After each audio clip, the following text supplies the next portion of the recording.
everyone. I'm hoping the audio works for this. We're going to do a quick little testy before we start, just to make sure that's all going well.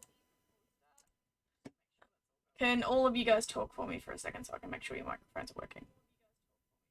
Wow. Wow. Hi. Okay, fantastic. We've got audio for you guys and me. So, welcome everyone to Leagues Underneath, our new game, which is all underwater and high fantasy royalties, that sort of thing, and we'll see more as we go in. And I can hear myself, so I have to mute myself on the stream. I'm really looking forward to seeing what happens. I am a little bit... Oh, thank you for the subscription. A little bit nervous, so if I stutter in any of this, please forgive me for that. But we'll start off by introducing our characters for this game. And we're going to start with Ezekiel. Can you please give us a quick description of your character? Absolutely. I am playing Ezekiel, who is a ichthyocentaur or water centaur ranger. He has a little bit of a parenting problem as he has a brood of small seahorses that he takes care of. Fantastic. And just a general description of what he looks like? He has this like giant marlin-like tail for the back end of the centaur. Other than that, seahorse features on the chest, but regular human face. Fantastic. Carla, let's go to you. Hello. Kala Marie is technically a Triton / mermaid hybrid. Her father was a Triton, her mother's a mermaid. And unfortunately, she kind of got the genetics mix. So she is what they call a reverse mermaid. And she has scales all over her body, the face and body of pretty much a betta fish while having humanoid feet. And she's very adorable, in my personal opinion. She has slightly tannish scales, and her fins go out kind of betta fish style into like blues, turquoise, purples, oranges. And she was designed by Daikon, and she is adorable. And that's about it for now. Fantastic. Reginald. Fully. Reginald is what you would describe as the gift that keeps on giving, which means he's a giant hippopotamus guy that it's really, when I say keep on giving, is because he belongs to a family that he's adopted into that that they found that they're all actually guppies. So, and they also adopt a few other brothers and sisters and folks who are not exactly guppies because they kind of a found family in some ways too. But he is also a big hulking gift that you might not even realize is there because he is a rogue who is rather sneaky. And every week he plans on stealing something and having to tell you. So this week, because I have a short period of time because of the introduction, this week, you know, sometimes you have to steal something that is aquatic theme when you're playing an aquatic game. So he stole this shirt for me that says I can be a little crabby, you know, for our fun aquatic times. Well, Reginald is he speaks like he is Teddy Roosevelt. That's where we're going with this. That's what we're hoping to come out with. Fantastic. I love it. That's something great. Vivi, can we please get a description for you, Hi, I play Vicky. Yeah, Vicky. Vivi Bacchus. I am a Simic hybrid abomination, aka I'm a giant squid. I'm a very tall, lanky squid octopus lady who keeps her familiar on her head because he's a lovely shade of red and orange most of the time, and he gives me a great contrast of my dark skin tones of deep blues and greens with my oddly purple and pink inner tentacles. I am a wizard warlock mix. I am an shoot. Give me a second. I need to go through digital notes. I forgot what my job is. I am a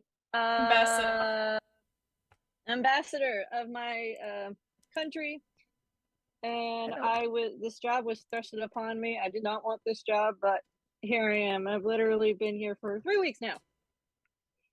Fantastic. And by the time that this episode is happening, you will have been there for about a month, as all of the people that need to be here for this coming day's event will have arrived. And you've been in this job for about a month and 2 days. Or a month and a weekish. No. Yeah, you travelled 2 days after, so yeah, so about a month and 2 days. And last but certainly not least, Titus. Sorry, I had a little bit of mic malfunctions. Bungee cords holding it together. All like I looked over, my mic's hanging down. Hello, my name is Titus. It's a pleasure to meet all of you. I am one of the many guards upon the tribes around the Central Isles. What was it called again? I don't have my notes up at the moment. So you are part of the group that borders I was just looking for Ageladon. the island. Oh, the island chain is protect the Wellsea. Ageladon. We Wellsea. protect the world team from dangerous things from coming out of the darkness and whatnot. I accompany my chiefess to these royal lands as we migrate around in our pod. We're many very strong and mighty barbarians of this class. And what are you? About 12 other. Sorry. I am Werewolf. I'm a new homebrew character. I am an orca, a killer whale. Pleasure to meet you. Fantastic. And I think this is great, all of this.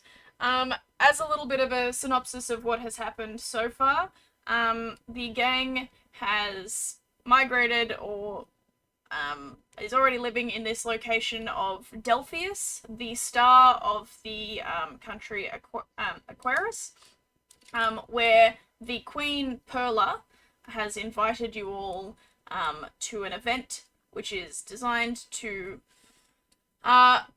celebrate peace and prosperity that lives within Aquarius, but also is very much we're trying to build alliances here, and these sort of events are needed to do that sort of thing when you are across such a vast expanse of ocean.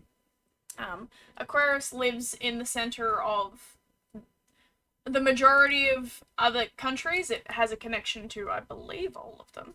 I would just have to double check my map, which if you guys want to see the maps or any artwork that I reference, the maps mostly being made by our lovely Titus here, but also I did have a little bit of a hand in the main map. And any reference art that I've been using has been from the Discord AI Midjourney, so I won't be putting it on stream, but I will be referencing it. So if you want to see what I'm referencing, come join our Discord.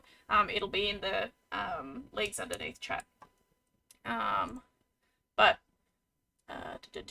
Right at the very center of Aquarius, which is at the center of all of the other countries, is a star-shaped county, which is Delphius. That is where the main where the court is and resides. Queen Perla is and I will just double check, but I believe she's an Abalone. Yes, she is an Abalone. She's 178 years old. And she is originally from Doridrius, which is one of the further away countries. She is technically on the market again as her husband, who was a lobster named Claudius, died a few years back. This is kind of, today's event is where we're leading up to, which is the opening of what will be at least another month of networking, balls, talking to people, that sort of thing. You guys all attended a event last week, which was kind of introducing you all to people of your standing. Everyone here also participated in a game where you had to use your newfound friendships to unlock a treasure chest. You all managed to do that, and were awarded with a little barnacle brooch that will not be removed from your person in the shape of a heart, denoting that you guys are one of the best picks to find in terms of marriages through this coming season. I will also mention in that test as well, some ominous warnings were left for everyone, as the creature inside the chest was marked with a message for you all. And I'll just go get the exact wording up, which I should have had it, but it's okay. Which I believe it is, "We will not be forgotten," in ominous black writing across the little side of the mimic that was shaped like a heart. And that is where we begin today. It's been a week, and everyone, you see a lot of hustle and bustle with the fish butlers and maids getting ready for this larger event now. They're paying less attention to you guys because it's, you know what's coming. If you need something, you'll ask. You're not in a position high enough to have people waiting on you every day, but you will be catered to if you request it. So we'll start with, I'll go in reverse order of what I did earlier, just to find out what you guys have been doing in that week. So we'll start off with Titus. What have you and your chiefess been doing in this past week as you're getting ready for the main event?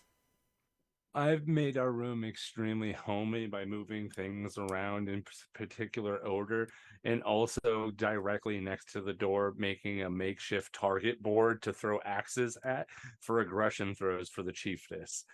Fantastic. So when somebody opens the door, I'm hoping that she throws the axe and it just pitches right there, and they're like, "Ah, fuck," and then they rush. So the target is right next to the door? Yes. Would it be over the hole you accidentally punched in that wall the week prior? Yes. Fantastic. So you've now got, instead of a window, a big old target for the chiefess to throw her axes at. Has that been what you've been doing for the past week, or have you been going out to meet your, mingle with the people that are also now marked with their heart badges? I've been told that I have to, so I would do as I'm told. So where are you? Even who are though you going he's to chat to? excruciating. To be fair, he would probably go to the other large creature that it was talking with him. So probably would go to Eobard. Reginald. All right, Eobard, Reginald. I don't know why I said Eobard. That's his Separate erected campaign. riding. Never happened. So, Conk, what has Reginald been doing in this past week? Reginald has been trying to remove this barnacle almost the entire time. The antithesis of being unnoticed is having a giant heart forcefully placed on his chest. Thank you for the handiwork, Titus. And trying so hard to get rid of it. And as soon as his mother saw it too, his mother just will not let it alone now. She is so pleased.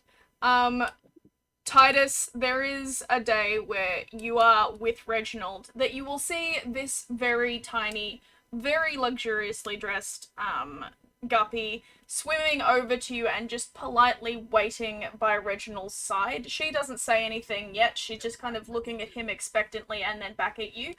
Bridget, what are you doing here? With your mother standing next to you, kind of looking expectantly at you and back at Titus.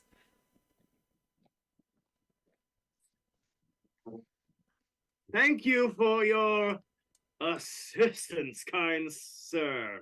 Not what I At the needed. party. Yes, mother.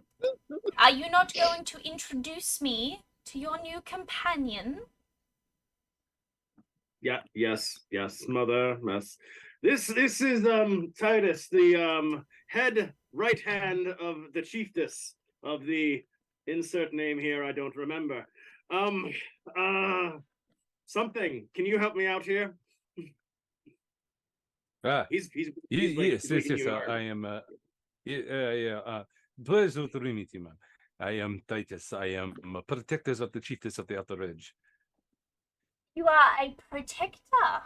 Why, that is Hey. so delightful. And might I say, I am glad to see someone of such a strong disposition be chosen to be one of the best suitors for this coming event. I am looking forward to it so much. Do you make that Quite, noise in yes, front of very him? much. Oh yeah, for sure, but it's more of a like a high like a high oka squeak, but I'm trying to keep it low. She Yeah. she swims forward and holds her fin out in like a kissing kind of motion, looks back at her son to introduce her because polite society, she does not introduce herself. And then I physically have to shrink myself down to itty bitty and get on a knee, but go even further than that with the pinky edge of my hand and just go. Uh, Oh, glad. No, great, good. I'm glad we've got that over with. Good. Yes. Right. Reggie Roo, you have not introduced me. Reggie Boo. I will look very, very much blank faced at that laughter. This is my mother. This is the great Ethel Posilia, and my Lady. caretaker. Lady Lady. I thought the great would be good enough, mother. Well, the great isn't my title. That's just your opinion of me, dear. Titus this Yes. whole time is just going. Yes, this is my darling child, Reginald. We are so happy to have him, and if you need a family, though seems the sound of it you do not, we are always looking for more children. Oh yes, that's accurate. I'm glad I could help you, mother. We've got some things to discuss. I'll let you. You should go head on back to the room or meet some of the others who are amongst the group. I'll see if I can catch up with you. Yes, I'm sure your father is stuck in some sort of cove now. I will be on my way. It was lovely to meet you, Protector Titus, and I look forward to seeing what comes of you and my son. You as well, Ethel. Sorry, pronunciations. It's not my soup. You needn't worry, darling. I understand the tongue is not always the way with it. Have a good afternoon. And she goes to swim off to find where your father is. Are you guys doing anything with this time now? Yes, I am going to saddle up and say, okay, just as an FYI, if you did not pick up what my mother was putting down there, I have 14 siblings, and several of them are of, let's say, a adultish age. That just be aware that might be coming down the road. But I appreciate you just helping me work through that there. Whatever you say, Reggie Poo. I'm going to regret that, aren't I? All right, okay. Well, I will. I am happy that my chief has told me to make friends today. One other note. Have you worked on getting this thing off of us? Getting this thing. And I'm just kind of motioning at the barnacle at this point. Like, this is exactly what I wanted. Was this thing on? I am going to. This is my own role without asking for anything. This is just seeing if Titan has the common sense to piece this one together. Mhm. 1 second, I got my characters. There we are. Titus is going up. It's not probably gonna go, but let's see. I got a 0. All right, straight D20.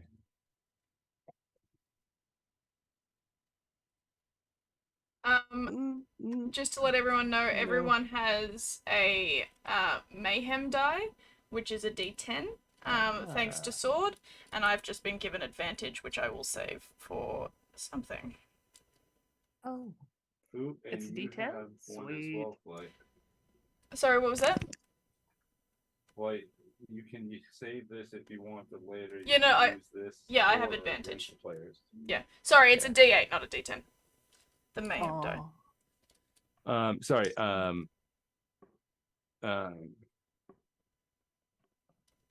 What was the last thing that you just said again? I was trying.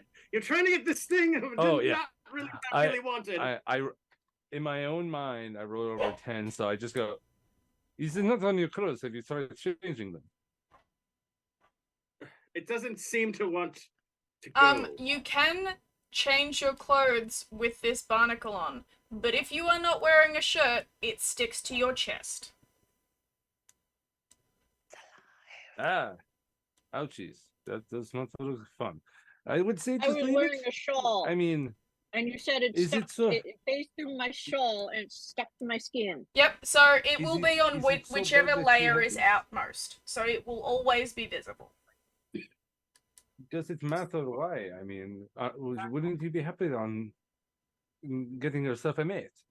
A mate? I just went French here for a second. I wish my other character for everybody at home, I was thinking about being a tiny little French dream. Also hilarious. um, Well, Finding Nemo. I don't. have you not think of it?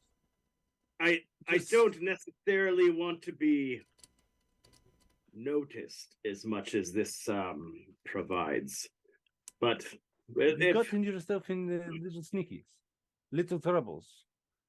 oh no, we don't. I don't get into trouble. That's the benefit. Insight check. Go right ahead. ahead. Reginald, Dude, I'm- Reginald, you can roll either persuasion or deception, whichever you feel is more appropriate here. Do not tell us. Oh, It's a 16. oh, I will tell. I will not tell you, but I know which one I'm rolling. Oop, That's easy. my oh, bad. Come on, rolls, come back. My sheet decided to go away. I think you guys can see each other's rolls unless you make them private, but And you can it's see still other on. people's rolls. I had to change into the D&D dice. That's not gonna take forever all the time. I got a 16 on that. very nice. We tied. So you Is that me to beat it? I'm gonna 'Cause let I got a Reggie 16, he rolled a 16. I'm gonna let Reggie decide what you learnt from matching his roll. Oh, that's Oh. easy. You realize from Reggie that he doesn't get into trouble. So that's what he was like. He was talking about that. He doesn't get into trouble.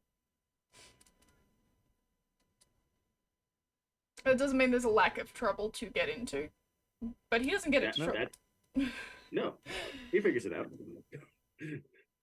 We do very well. Did you? Oh, I have a great example. You saw me walk away with that sword off that lizard guy who screamed off. That's just sometimes things just work themselves out the right way.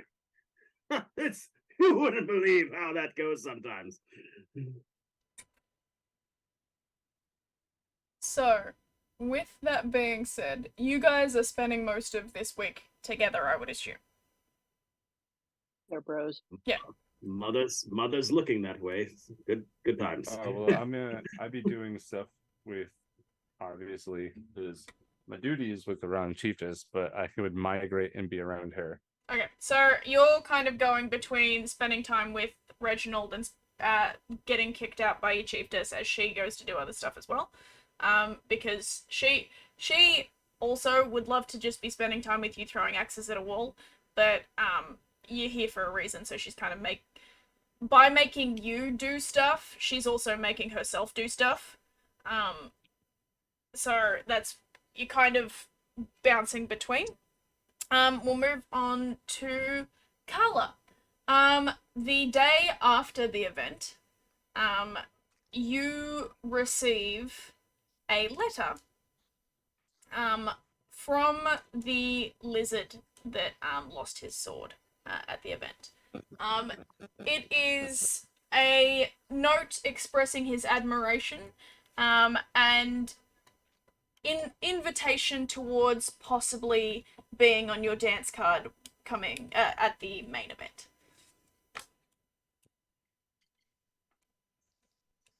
And what is his name? He signs it as Eve. Boris. Lord Ambassador, which seems a bit high standing for the fact that he was in your guys' event. Give me a second while I make his name because I really should have done this last Duncan. week. The bane of all DMs. Names. Absolutely. Edward. Dorel Spithe, which is Or else. Dorellspithe.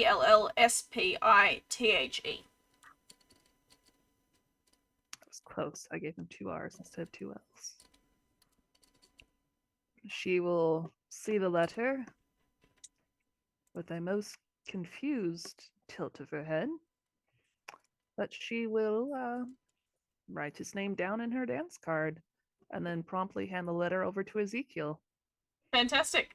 Ezekiel, you are handed a letter from the lizard guy that ran off screaming from the event the other day, and you now have his name. You read it. It is a lot of very flowery language that is clearly being used as a way to be like, ooh, look at how impressive I am with linguistics and blah blah blah blah blah. What's your reaction to this note? Well, Kyla, it seems like this guy knows more about writing with about 10 words that he could use 4. Look at this one right here. He used 8 words right there. He could have said, I like you. That's it. I think perhaps he was trying to show off a bit, flaunt his stuff, as it were.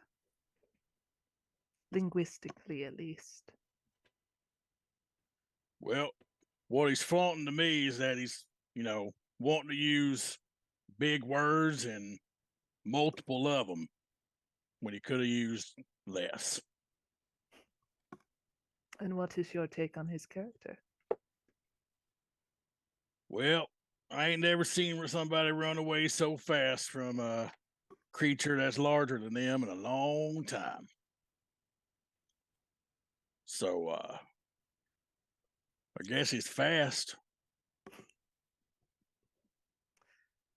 That's one of the reasons I stick around with you so much, Zeke. We just cut through everything and just bring it straight to the point. Well, it's like Daddy always said, if you're to the point, people will like you better. All right. Indeed. So, have you just been spending the week with Ezekiel, or are you all mingling about your group as well? She would have spent a good amount of time with Ezekiel's. They're pals, but at the same time, she did ask and offer to meet with Ambassador Bacchus,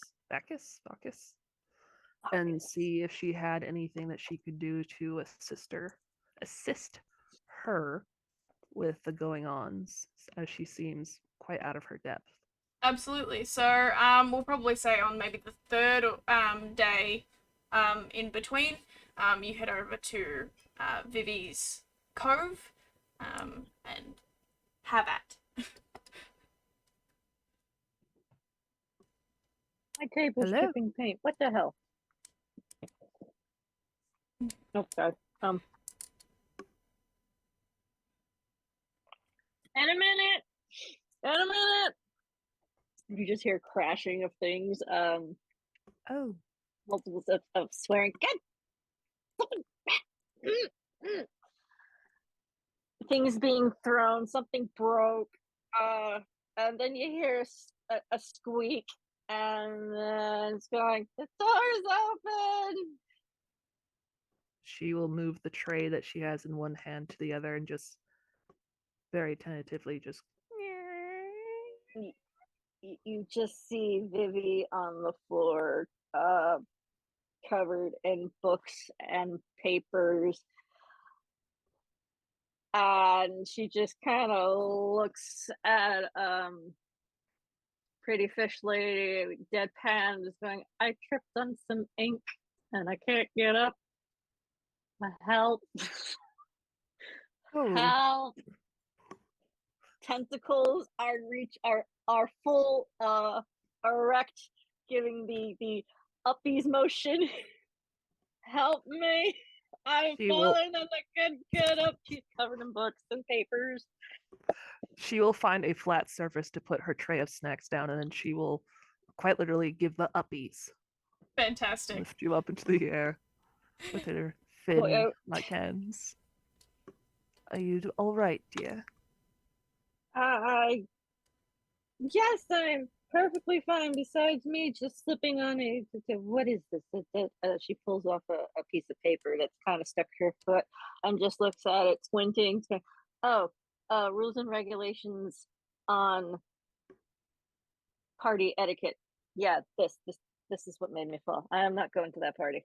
But yeah, you just see various books and papers and scrolls of multiple species, their cultures, their mannerisms, and she hasn't. It looks like she hasn't really left her room in the past couple of days because she's brushing up on interspecies etiquette and protocol. And what day is it? I believe Rubbing it is her eyes.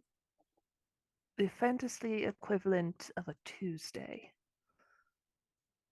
I'm going to place you down on what looks to be a cushion of some sort. There. Are you all right? You have no injuries or anything?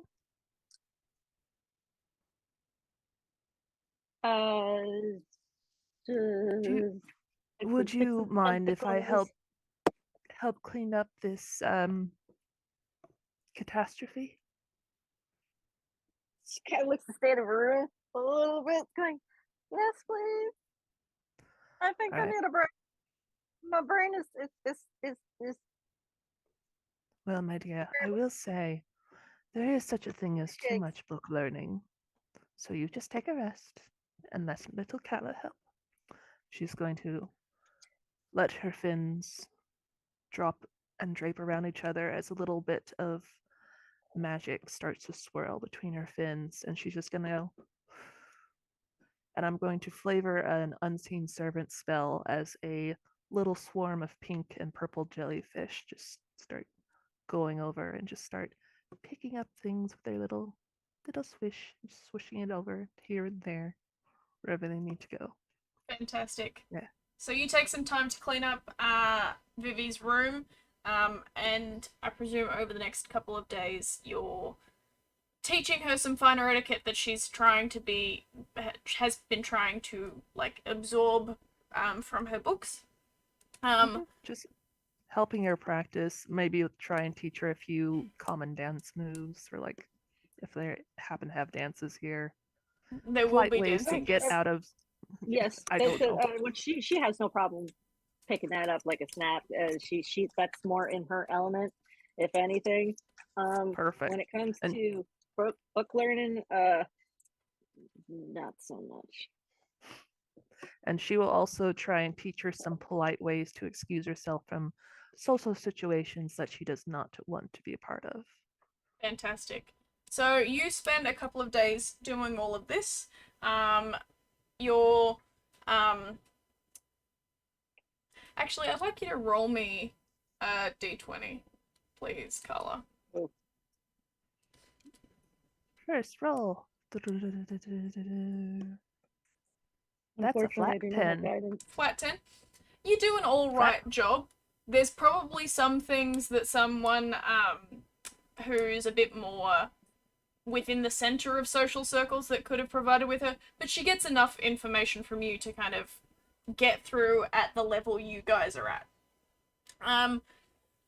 There's a day before the event where all of you are kind of summoned together, the 5 of you, which is just a discussion of what the expectations are for all of you as the bearers of the heart barnacles.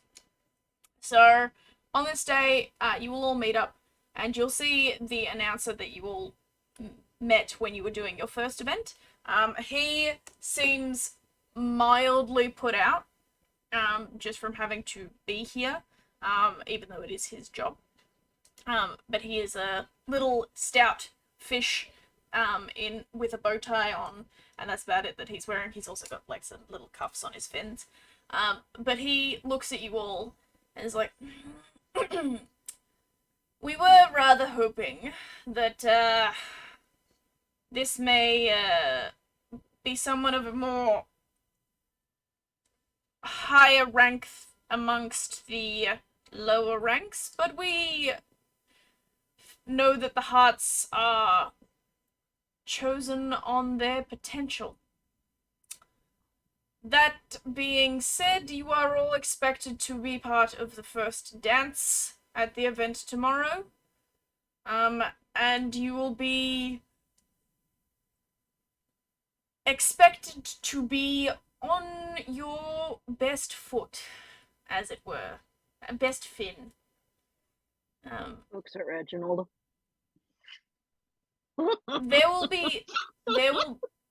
You will not be in the spotlight, as obviously the queen and her family will all be there. But you will be noted. And we do ask that you make the most of this opportunity that has been handed to you. Do any of you have any questions that I can answer while we're here? How long do we have to be out there for? You will be expected to be at the entire event. I mean in like the center dance thing where we're Okay. events one thing. So, dancing takes a period of time, and you will be expected to be a part of the first dance for the length of that dance.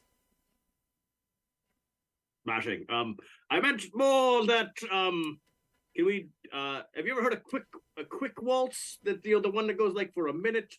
That's a wonderful dance style. Sorry, do you think that the first dance of the opening of a month-long event is only going to be a minute long? If I'm lucky. You are not. Usually, Yes, Ambassador Vargas. usually the first dance goes for the duration of the first score of music that is going to be played for our presentation and us being showed off, so it can range from either between 5 minutes to 10 minutes. So make sure you wear comfy shoes. The last you wear event shoes. that we had, the first dance took 25 minutes. Oh dear lord. But we had far more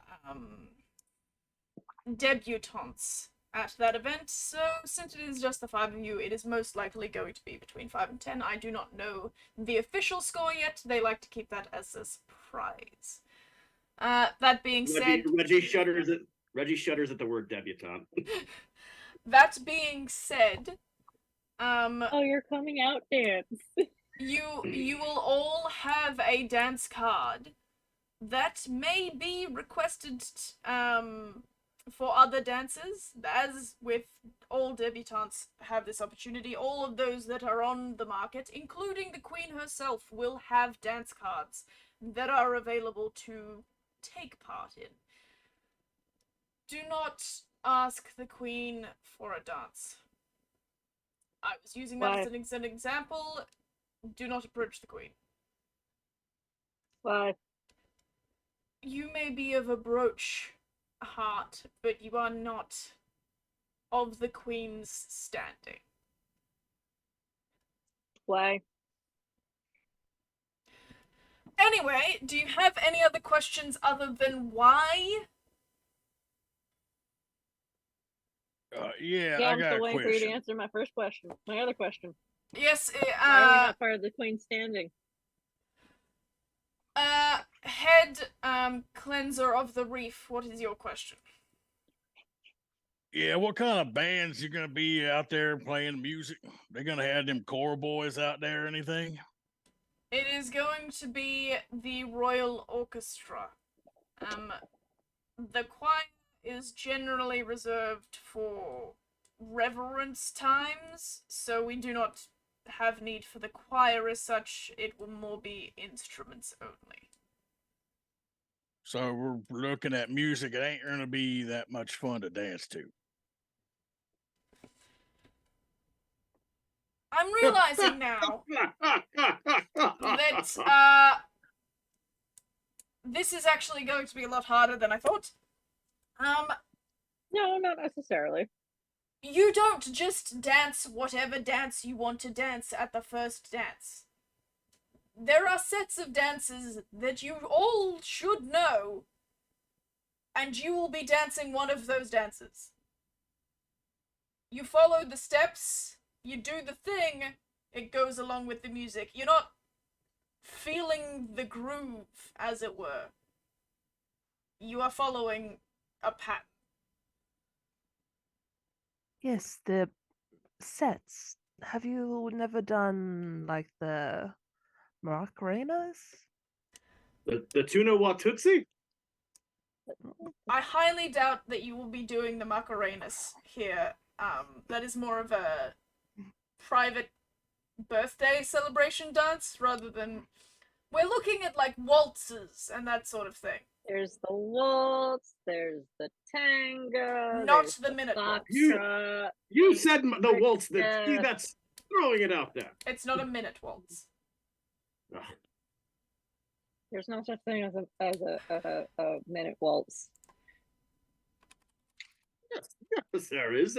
You can make any, like, you can do a minute tango if you really want to, but just, like I said, not lucky. Mother will be happy at least, so great. The minute tango sounds like a euphemism that I would ask you to refrain from referencing in front of royalty, please. Get your mind out of the gutter, sir. Perhaps you can hum a few bars of this minute waltz? It's very fast, very hoppy. Cha-cha, swing, jive. As Vivi is kind of just listing off various types of dances, and she's counting on her fingers and all of her tentacles and whatnot. You see, Titus is awkwardly 1-2 stepping. you see the face of this announcer go from appalled to, like, utterly defeated as he listens to you guys just fucking ramble.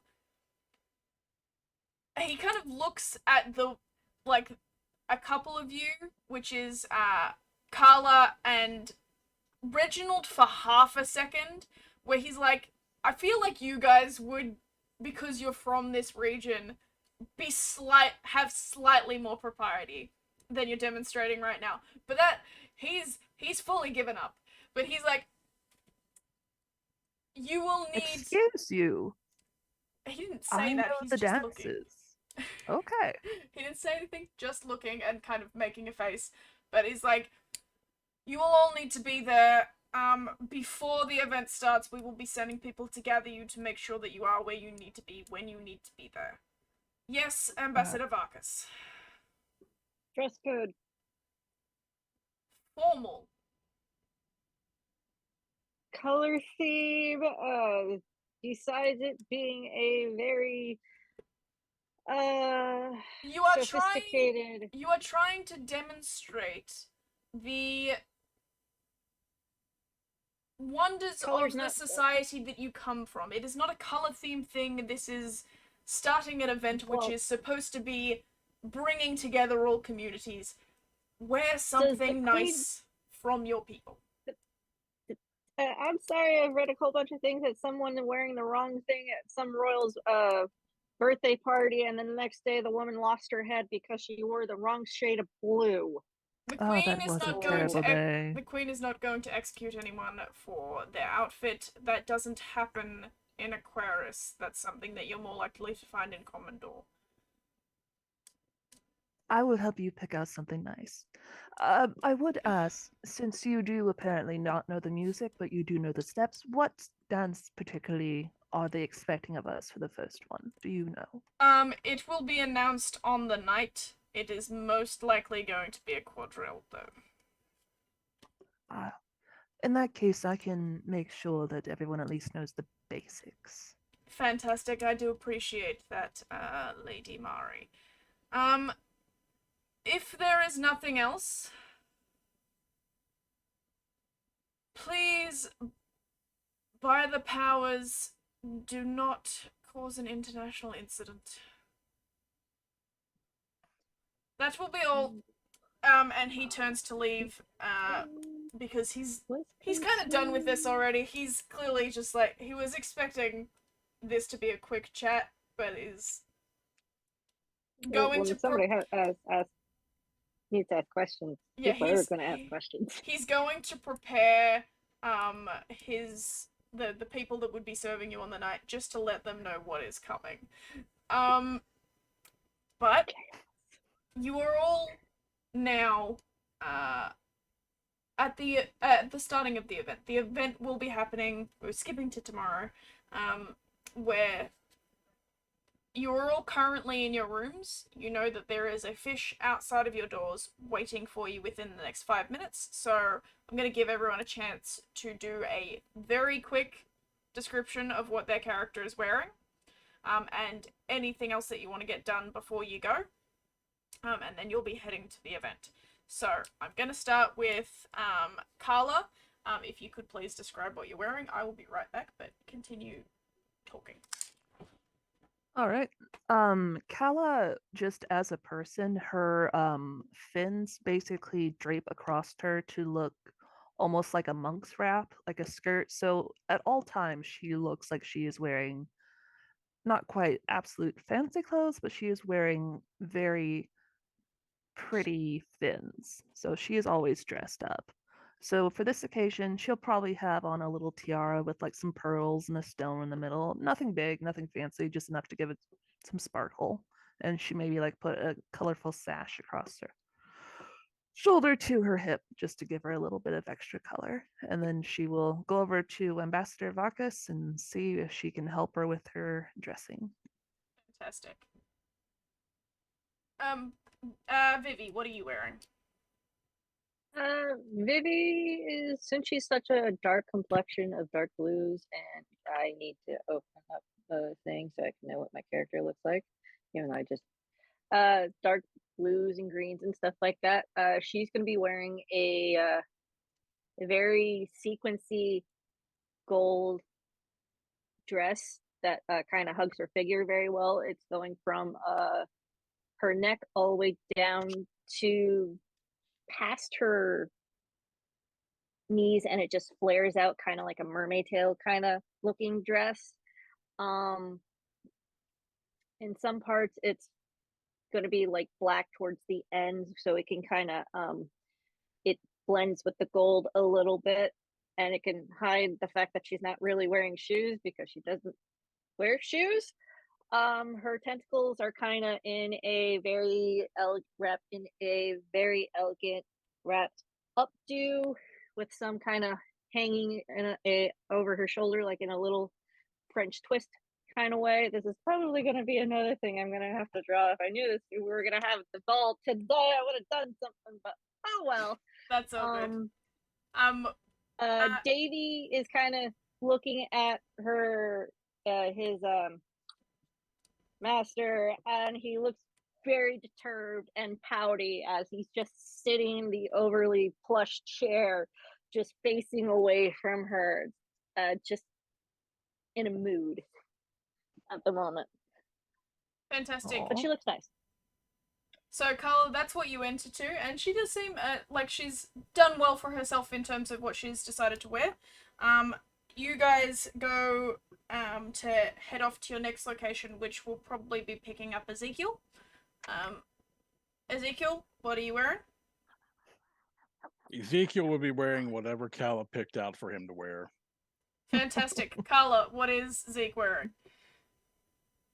Zeke is wearing his nicest hat, and he is also wearing a white, not quite button-up shirt, but the next closest thing to it, with a really nice black vest on top, with maybe like a little corner of like purple in a little pocket.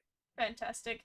And with all of these outfits, your barnacle has attached itself to the front of, so it's very obvious on all of these outfits. He would also have his pipe like tucked in his shirt, like you could see it from the outside. Fantastic. So, you guys collect each other, and you have a kind of fish collection following you to make sure that you go where you need to know. Go. Reginald, what are you wearing? So Mother would have picked out something that didn't match them, because again, they can't exactly match in this situation, but probably wearing a more of a glossy misty green that is father's color, and more like just basically as a waist jacket suit coat, and brown hide style pants, like the leathery kind of things. It will come with a white vest, and he will have a hat because it's a special occasion. Also, Reginald would have at this point, because he would have had it long enough, he would have modified it a bit so the pockets are larger. Fantastic. And your mother, knowing that you have the heart barnacle on, has created a little brooch for you to wear to kind of emphasize it even more so on your chest. She's very proud that you are one of the heart people and wanted to make you a little extra nice thing that you can wear from her. So you've now got that as well. And the barnacle, obviously, moving out to the furthest thing on your chest, sits neatly in the very center of what can kind of be described as like a seaweed flower that she's created, with some little nice coral accents. So, You did outstanding, Mother. Thank you, darling. I just want you to have the best and for people to know that you are, well, you are my favorite. Don't tell the others because I'll tell them the exact same thing, but still. You're all my favorite, but you're also my favorite. Thank you, Mother. I appreciate it. okay. I hope that this goes well. I don't exactly know that I want the attention that this shall bring, but we'll put on a good face. If you find a favorable marriage, you may end up as a lord yourself, that alongside your brother. That is not a bad thing. Yes, Mother. I love you. I wish for you to have fun. Love you too. I hope you have a wonderful time. And I'm going to go towards the door now. Okay, I think I can hear your father calling. I think he's stuck again. Have a good time. And she swims off to let you leave. Titus, before we get to your description, I am going to give you your chiefess's description. She did not want to wear something fancy, but has been convinced through other discussions with people that you've been here to get something tailored for her while she was here. So she is wearing a beautiful scale mail decorative armor. So she can still feel like she's wearing something protective, but it is designed also to look quite beautiful. It is a mimicry of her own color patterns. So where she would have white, she's got a beautiful silver scale pattern. Where she would have the black of her skin is a deep, rich purple that kind of fades into blue in some areas. And it has a kind of iridescent shift so that depending on how you're looking at it, the color kind of shifts a little bit as well. And that goes over her torso and then kind of flows out into just natural fabrics lower down so that she's still able to swim. She looks over at you and kind of is a little bit off-put having to wear this, but is like, she's comfortable enough because it is kind of armor. So what is Titus wearing to go with this?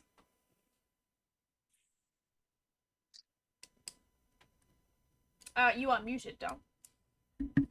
Titus is wearing a very thick walrus leather like padding armor.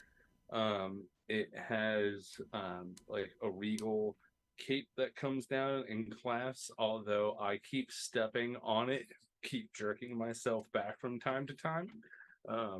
I'm standing there and all of this and goes, ugh, I understand that these things are supposed to be fancy, but the armor is not even broken in yet.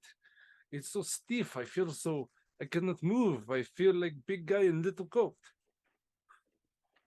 Well, it looks Tommy Boy reference. You look nice for what it is. I suppose your brooch stands out against the dark. And she kind of moves around you and grabs a corner of your cape, and lifts it up and tucks it into your waistband so that it drapes down the back of you still, but it is stylized in a way so that you're not going to trip on it anymore, but it still kind of looks very dramatic. So what you're saying is I am Kombucha Bland from Mario now. Yes. I do not know who that is, but I'll accept the reference. Oh wait, no, the Cape version, not the kombuchas or the little raccoon one. Sorry. I still don't know who that is, but okay. It's like when Conk referenced Gangmans or something. I do not get Mario. I do not get references, and that's okay. Mood. But she kind of looks at you, looks down at her dress, looks at the cape again, is like, do we really have to do this? I don't want to be here any more than you do. We should just swim back, head back to the tribes. But we have to be here because we need whatever. I don't understand. We are making networks. We are finding partners. She gestures at your chest, where the brooch is. We are forging alliances. You're not the only one that is stuck Yeah. finding a partner, you know. Just because you have the brooch on your chest does not mean that I am free of not looking for a partner. That is part of the reason that we came.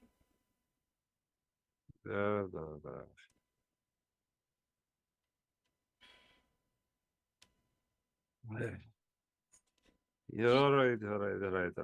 Did you just say blah at me?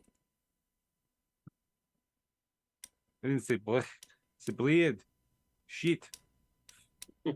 It's you still complain though. Look, if you get through this night with a full dance card and one person saying a nice thing about you that is not me, I will take you to the training yards tomorrow and let you win a fight.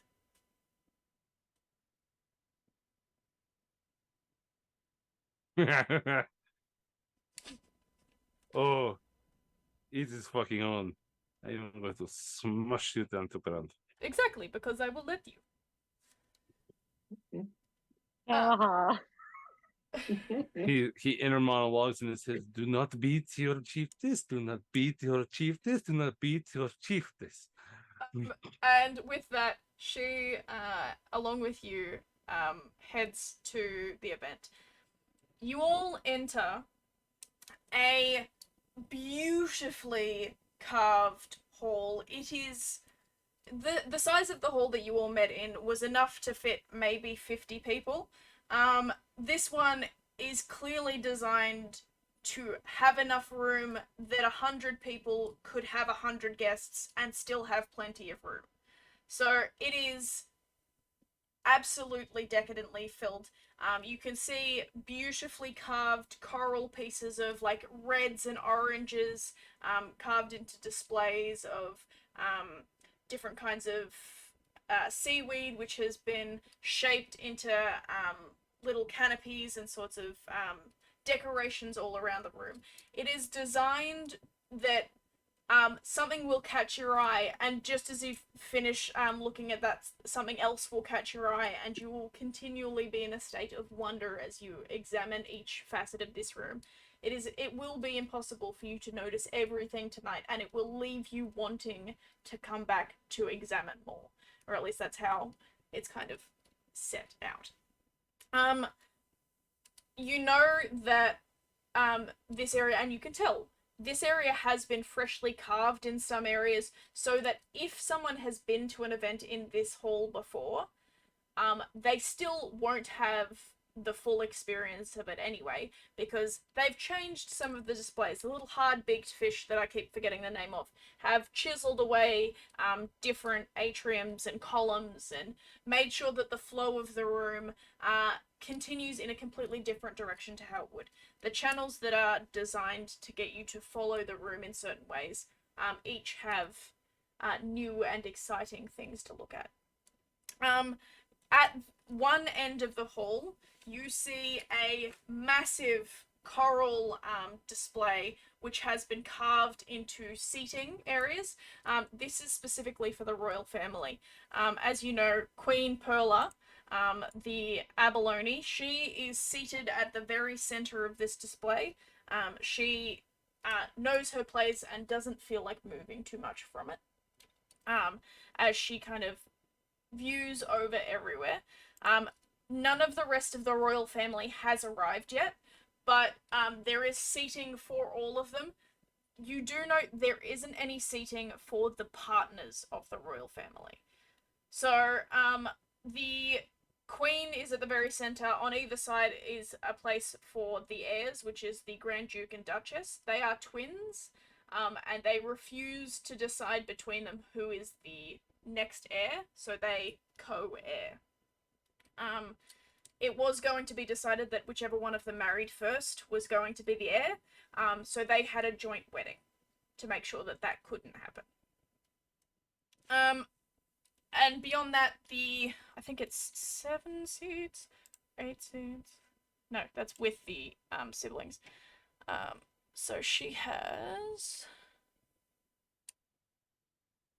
Queen Perla has 8 children. So there are on each side 3 extra seats that are slightly lower than the Grand Duke and Duchess. But you can see that this is clearly designed as like a, look how fabulous we can make this place, and like we are also fabulous because we are a part of it. The royals that aren't Queen Perla are not here yet, but that is because they don't come in until after everyone else has been announced. To each side of the room, there are very long tables, each with, at the moment, they've got little hors d'oeuvres sitting on the tables, but there are name places for you all for where you're going to sit. You are each at the end of one of the tables closest to the royal family because you are wearing the heart brooch. So you are being put closer as a way of saying, hey, these guys are the people you want to spend time with. Your entrances, unlike last time, are actually correctly given. So you are announced with the titles that you provided. So Ambassador Vivarchus of Geladon, sorry, Chieftess Coraline, and Protector Titus of the World Seam Protector Pods of Ageladon. Reginald Portia, all of your family is introduced before you, but a special note is made for the fact that you are one of the heart people at the end. Ezekiel, Head Cleanser of the Reef, and Lady Calamari, you are all introduced correctly at this event, and as everyone filters in, there are several lower rank members that make a point to kind of nod to you. Everyone, can you please roll a d20 for me?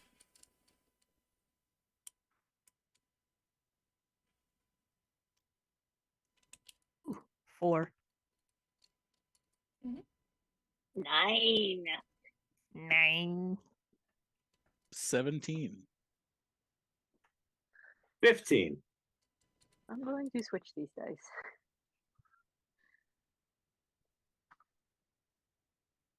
And Titus is 14. Lovely. So, Reginald and Ezekiel, you got a 17, was it? 17, Reginald. I got a 15. 15, okay. So, you two, are very regularly approached by all genders of, minor nobility, to fill up your dance cards for the evening. They are full. So even still, Ezekiel especially, you have people coming up even after your card is full, just to be like, could we get on the dance card? But yours is full for the night. Titus, you get yours about half full. And there are some people who are like looking like they're wanting to come and ask you, but you are kind of terrifying, as an orca in this place. So they're not approaching you as much, but you have a feeling that if you make yourself seem approachable through the evening, you're probably gonna get your dance card full by the end of it. Vivi, what did you roll again? It was a 9? 9. 9. 9. So, you get maybe 3 names on yours. So it's not a bad run, but it's It's still a bad run. I got Yeah. 3. I got 3. Yeah. Well, you got 3 of 10, so it's not terrible. But and then Carla, you have the person who asked already. So you have your lizard folk who has already sent you a letter saying that he'd like to be on your dance card. Everyone else kind of avoids you.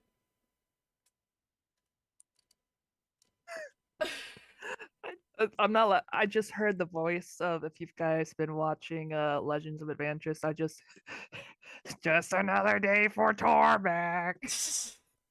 That's very true. Hold on 1 second. Conk, can you please just mention that one back? Yeah. Yeah, one moment here. That's all good. So Titus, you will also have one of Reggie's siblings on your dance card, just to let you know. Lady Ethel has approached you early in the night and just been like, Protector Titus, I would like to introduce you to my daughter, and I'm checking which daughter it is. Thelma. Although, hang on, are they your daughter?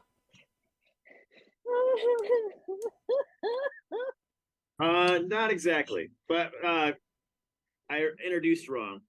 Okay, Hold on, so hold on. do we want to put a different one on so that we can keep that? Yes, it was actually. Let's go with Myrtle. Myrtle. Let's go with Myrtle? Myrtle. Lovely. Yes. This is my daughter Myrtle, and her sisters Mabel, Marjorie, and Matilda. Mabel, Marjorie, and Matilda are not yet able to debutante, but my dear Myrtle, she would like a dance with you if you would be so kind. I do see that you've still got a few spaces open, so I may fill those tonight. I mean, my daughters. Pleasure to meet you, Myrtle. I am Titus. I do like a weird regal thing that I'm not used to, and probably do the counterclockwise as I rush it to myself. She does a deep kind of fish version of a curtsy. I think she's one of is she one of the actual children, or is she an adopted child? Because I'm not actually saying what race she is. She's an actual. She's Okay. an actual Yep. guppy. So she's this tiny little guppy who kind of curtsies in her all her swishiness to you. Yeah, it's the size difference is going to be fun to dance with, but I'm thinking about, because the guppies have those big bulging eyes, so all Oh, I can yeah, think of is seeing the bulging eyes of one is closing separately from the other one. these ones, I believe, are specifically what are colloquially That's known goldfish. as fancy guppies. So they are a little bit nicer looking than your standard kind of guppy. But she does. They've all got fish eyes. You're living in a fish world. But your Guppies don't list is have still. Guys, That's okay. Well, fine. they've got fish eyes though. So Yeah, but okay. as everyone filters in, there are a lot of people here, but the room is barely filled, just because of how grandiose it is. You see the announcer come in again. Lords and ladies of the various courts, I invite you all to welcome our heirs, Grand Duke and Duchess Fergus and Flora, and their spouses, as well as the other Grand Dukes Riva, Corva, and our Grand Duchesses Adorna, Bibla, Suna, and Alada to take their seats, and we shall begin presently. And you see as these various crustaceans and shelled, I've actually got written down what they are. So there's a rock lobster, a langoustine, a yeti crab, a pistol shrimp, flamingo tongue snail, skeleton shrimp, goose barnacle, and a krill that come out with these announcements to come sit next to their abalone mother. Who you see the gorgeous abalone up sitting at the very top. She's got her decorations all fine. As she looks over, you all. Good evening, lords, ladies, and all other fine gentry of the court. I do invite our hearts of the event to please take center stage as my grandchildren shall be their partners for the very first dance. So you were all invited to the stage, and I will get you all to roll a dexterity check for me, please.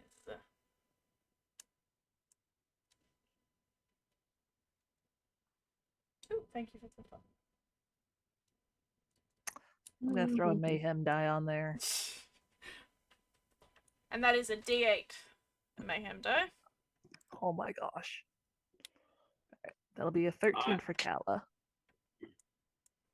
14 for Reginald. Mm-hmm. 15 for Ezekiel. Using It's the a check mayhem or a die. save. Just a check. Well, just a check is what I've been doing. So. Oh. Oh, if you've rolled a save, go with a save. I don't. They're the same thing. Kind of. I'm stepping on so many toes. I know it. Fish don't have toes. They have fins. I have We toes. have feet. I'm pretty. Yeah, I was going to say some of us have feet in this campaign.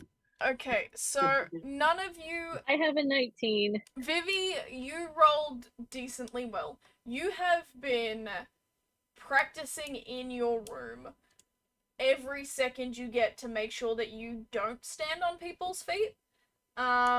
So you are the best out of the 5 of you doing your dancing. And you managed to do an actually pretty good job.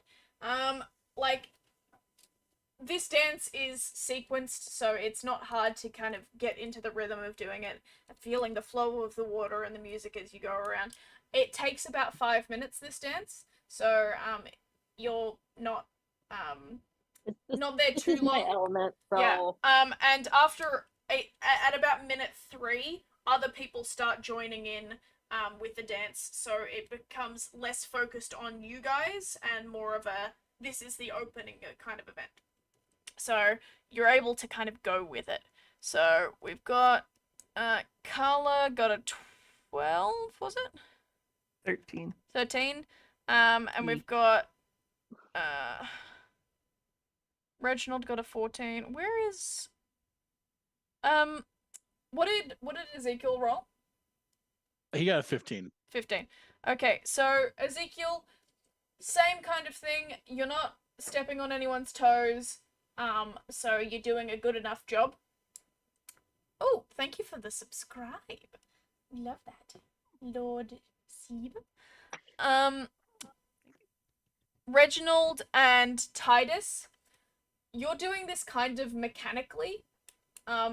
It's noticed that you're very uncomfortable doing this dance. you thankfully don't step on anyone.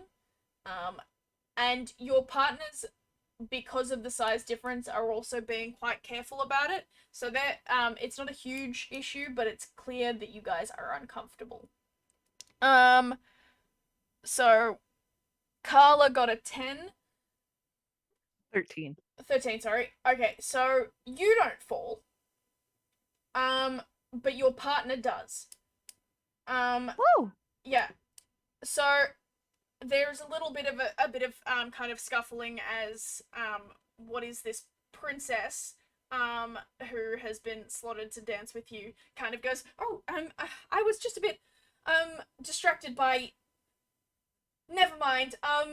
It has been lovely dancing with you, Lady Carla. I will leave you with my brother, the prince," and kind of moves off so that her sibling can take her place as she kind of gathers her composure again after that slight warble of not so great energy. Yep. The dancing Carla's continues. used to it. Yeah.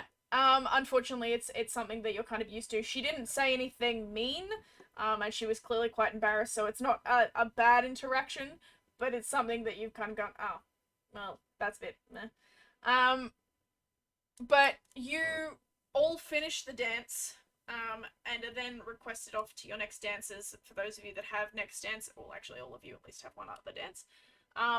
You're given a reprieve before the next dancing song starts. So if there's anything you'd like to do in this moment, anyone? Yeah. You go first. Okay.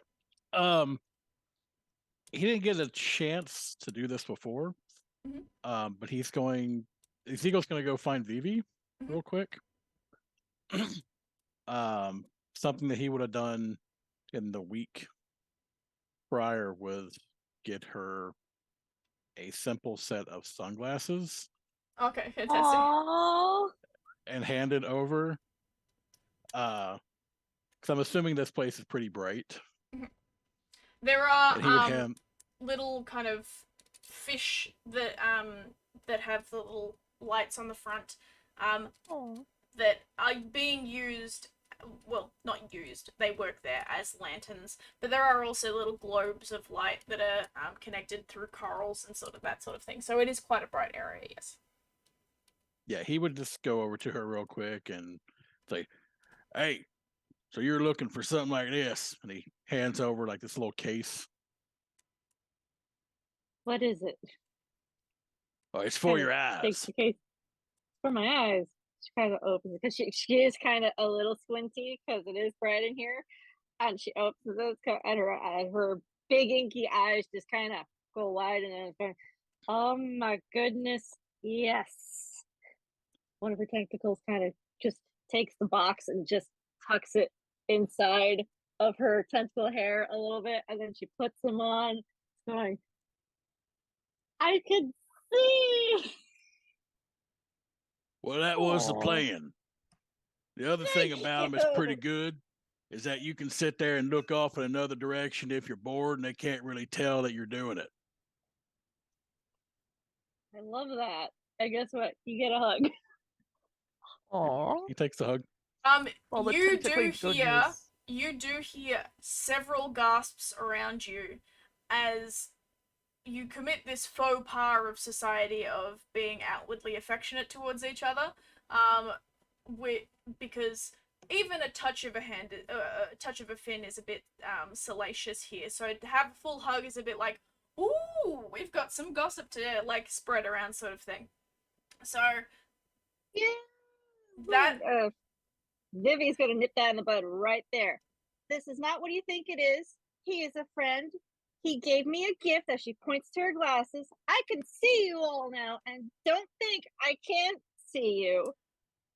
And I got my eyes on you, so nip that in the bud. This means nothing. And then she grabs a glass of wine and she walks away. the giggling increases as you seemingly in the eyes of the court confirm the rumor that they just saw by having such a reaction to it. And they go off to kind of spread this news amongst everyone. country's so fucking backwards. Reginald, you were going to do something. I was looking around during the fun dance to figure out if there were two people still out and about in the crowd. One of them is the announcer from before, Mhm. and the second one is the lovely fish maid I met a week ago, and see if they're in service around. So you're looking for Milbury and the announcer. So Yes, just wondering if they're in. roll me a.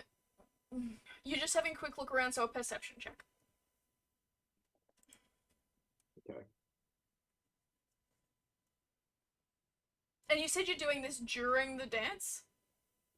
Yeah, just as we're moving around, Okay. I'm just kind of observing around. Okay, I'm not gonna. And I'm not gonna do that then. That's okay. I didn't get very far. I got a 7. The announcer did not move from where he was announcing stuff, so he's to one end of the coral platform. You don't see Milbury anywhere. Okay.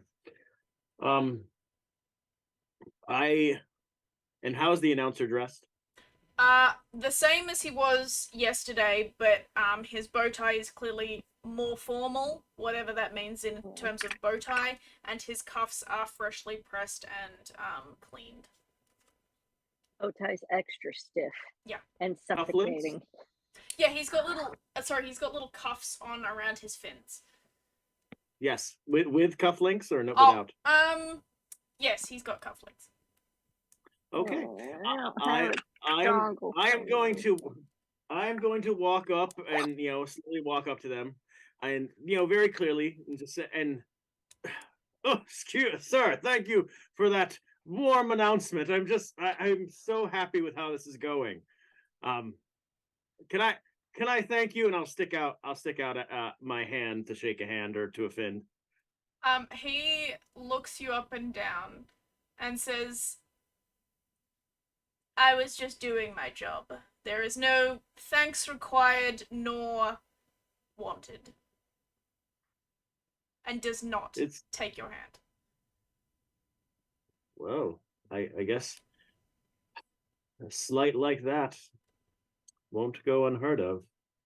And I am but an announcer, and my whole vibe is slights.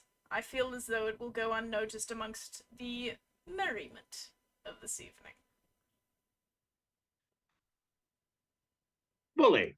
See you later. I'm sure I will. And he swims away from you before you have a chance to leave the conversation. Well, that's gonna be great. He fully is just like, yeah, no, I don't give a shit about this. And goes to the other side of the platform. He has to stay near the coral platform, so he just swims to the other side of it. As like a, yeah, no, I'm not standing here anymore. Is there anything else you wanted to do in this moment before you go to your next dance? Not yet. Okay. I'll go to the next dance. Titus, is there anything you wanted to do in this moment before you have to continue dancing? I mean, Titus is, I guess, walking around going, how do you do? How do you do? How do you do? How do you do? And then it's like, I got to go, bye. And just stumbles away back. Because I was told to open myself up, and if I'm just freely running around the room saying, hi, hi, hi, hi, hi, I think in his mind, yeah, that's keeping myself open. She did also say that you had to have one person say one nice thing about you that wasn't her. So there's that as well. But as you kind of make a full circuit, you are stopped by Coraline. And she kind of looks, stops you as like, Titus, let me see your little card thing.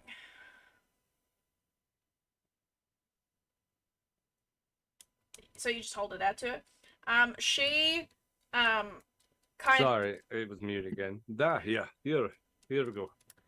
She scribbles out the numbers, which are next to a couple of the numbers, next to the couple of the names. She leaves the names there, but she puts her own name at the end of the list, changes that number to the first number next up, and then rewrites all of the numbers in following so that she's technically now at the start of your dance list.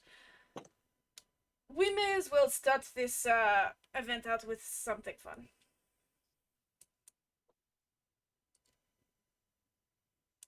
Let's do this shake. Now do this shake. We twist and shout. Are you doing that in character in this moment? Okay. We are twisting and shouting. Propriety, please. We will do one of the Oh. formal dances. You know. Ugh, I regret this already. Alright, shall we go to the dance floor then? After you. She takes your fin and walks over to the dance floor, where... Oh, I have big meaty hands. Oh, I don't takes have your fins. hand then, My sorry. fins are actually, I have two, we have these like two like ear like pattern things, and that's our She little takes your flipper hand fin in thing. hers. I'm just trying to say fin more because a lot of people do have fins in this game. So she takes your hand in hers and kind of walks over to where the dancing will be happening shortly. Everyone who's got a dance partner is taken up with them. Carla, your lizard folk, comes over and kind of does this very grandiose bow to you. Before offering you his little scaled hand. Shall we? She will give a deep curtsy and then just place her fin into his scaled hand. Of course. He looks down at your note card and notices that he's the only one on it, and goes, "Perhaps we shall have another dance after this. I would not want you to be off your feet too long." And he walks you to the floor. I won't make you guys roll dexterity for this one. You all have a really lovely time doing the second dance. Coraline, kind of... She's doing this because she has to, and she knows that, like, at least she gets one fun one with you before she has to try and impress people, so she is a bit more relaxed. Titus is, you're doing this dance. And then... Carla, your partner is clearly trying to impress you very much. Ezekiel, your partner doesn't stop talking the entire time, and even still, you've got no idea what they're talking about. Like, they're clearly talking about something that they think would interest the head cleanser of the reef, but it is just noise. Really, they're just not saying anything of substance, even to like just basic stuff. They're just talking at you the whole time. Reginald, your partner looks terrified. You're pretty sure this is her first dance as well, so like not just of the night but ever. So she's very focused on making sure that she does this right, and isn't really engaging with you much. Vivi, your partner seems to be staring more at Davy than at you. Davy's not with me. Oh, okay. Sorry, That's why he was pouting. I thought he was on your head. That's fine. He's staring. Not today, because this is kind of important. So no Davy today. That's why he was pouting and turned away. Okay, slight change. Aww. He is asking. He's asking more about Davy than he is of you. And he's clearly trying to like. Yeah, all the octopus facts she can give this poor pedestrian that's clearly a waste of her time and all that, but still will look glamorous and looking presentable as they dance. But they're talking about octopus, so she's having fun with that. He seems to kind of be also gauging how likely you are to like sell Davy if the right price is given, but he never says that outright, but you definitely get the vibe that he would buy Davy off you. So that dance finishes and you are all sent to your seats as Queen Perla perks up again as she begins the announcement. She starts talking about the point of this event and like the bonds that you are all going to create together. As she's talking, what's everyone's passive perceptions? Let's go have a look-see. Passive perception is 13. 15 for Kala. 15? 13 for me. 13? 14 for 13 for Ezekiel. me. 14? 11. 11. Okay.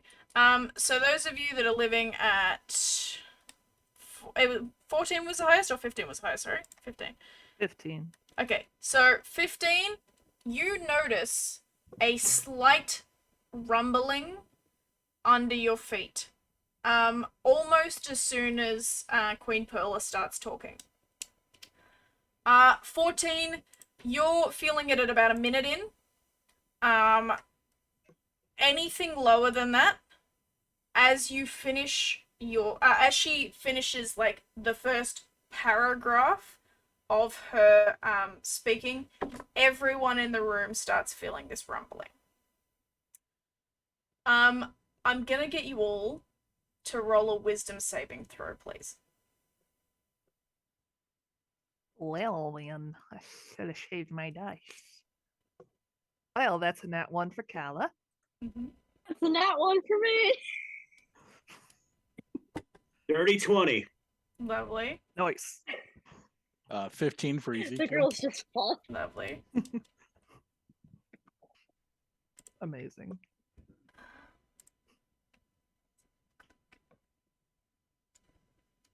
Reggie getting that dirty 20.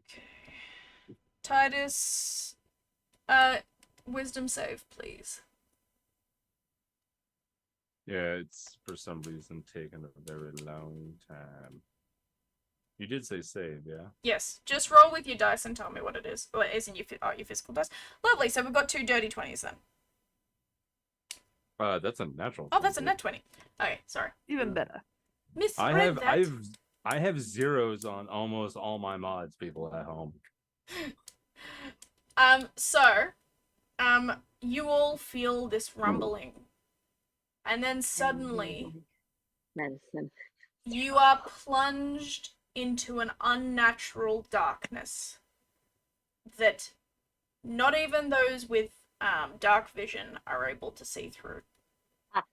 So here's the thing. Or I'm a blind warlock. sight. I'm a warlock. I can see through all darkness, so this doesn't phase me. Not this darkness. Mm, This is not a darkness there you can is, see through. yeah, there is things of both.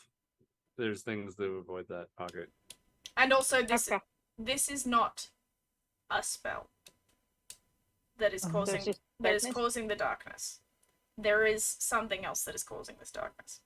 But you are all plunged into darkness as a feeling of fear erupts over your skin. You can feel the goosebumps or whatever the equivalent is for fish rising onto your skin. You can feel a rush of cold down your spine as something grips your heart.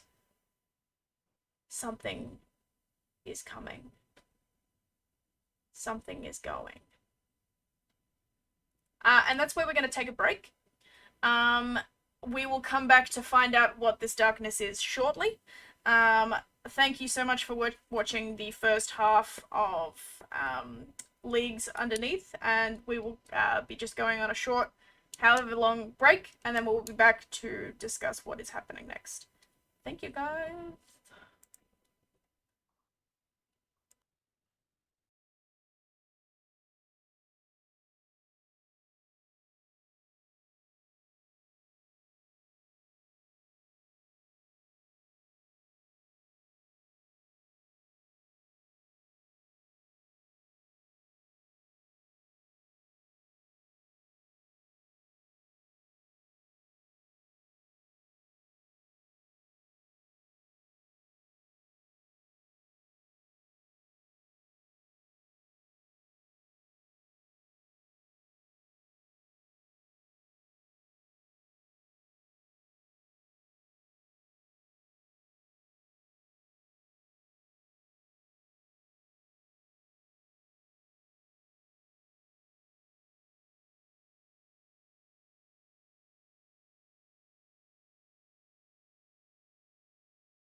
And we're back after our little break. Thank you for hanging around for those of us that are still here, and I'm hoping the audio is good again. At the break, the land, or the hall, the dance hall was plunged into darkness as a mighty cold fear took over everyone's minds. For those of you that got the lovely nat 20s, Reginald, we'll start with you. For a moment, you think that you see your family standing in front of you. And for a moment, you think they're not just standing there, but they're barricading you. And then you're reminded that they're tiny guppies, and even if they were doing that, you could just walk past them. And you're not scared in this moment. Even though you feel like this is supposed to be a scary thing, you're like, just tiny fish, man. Titus. For a moment, you think you have this moment of feeling as though you failed. That everything is going wrong and there is no one but you from your pod left. And then you think how ridiculous that would be, considering that you are from a pod of mighty warriors who protect the world seam, and make sure that the whole friggin' world doesn't rip apart from that seam, which is part of the background of the concept of the world seam. And you kind of brush this fear to the side. Ezekiel, with your 15 and my decision not to fuck with you, for a moment, you feel alone for the first time ever. Well, not for the first time ever, but the first time in a long time. You feel no one but yourself. And then one of your children kicks you from the inside. And you're like, nah, I'm good. They're all here. Do a quick head count. I'm fine. Nothing, and you are able to brush that feeling off. Vivi, as one of our 2 nat 1s. Yours isn't really seeing something, but feeling something sink in first. It's that rush of kind of cold guilt that eats you from the inside, and then settles in the outward feeling of disappointment directed at you. And you think, how would your family react? Having seen the way that you've comported yourself, knowing what you need to do here, how would they feel?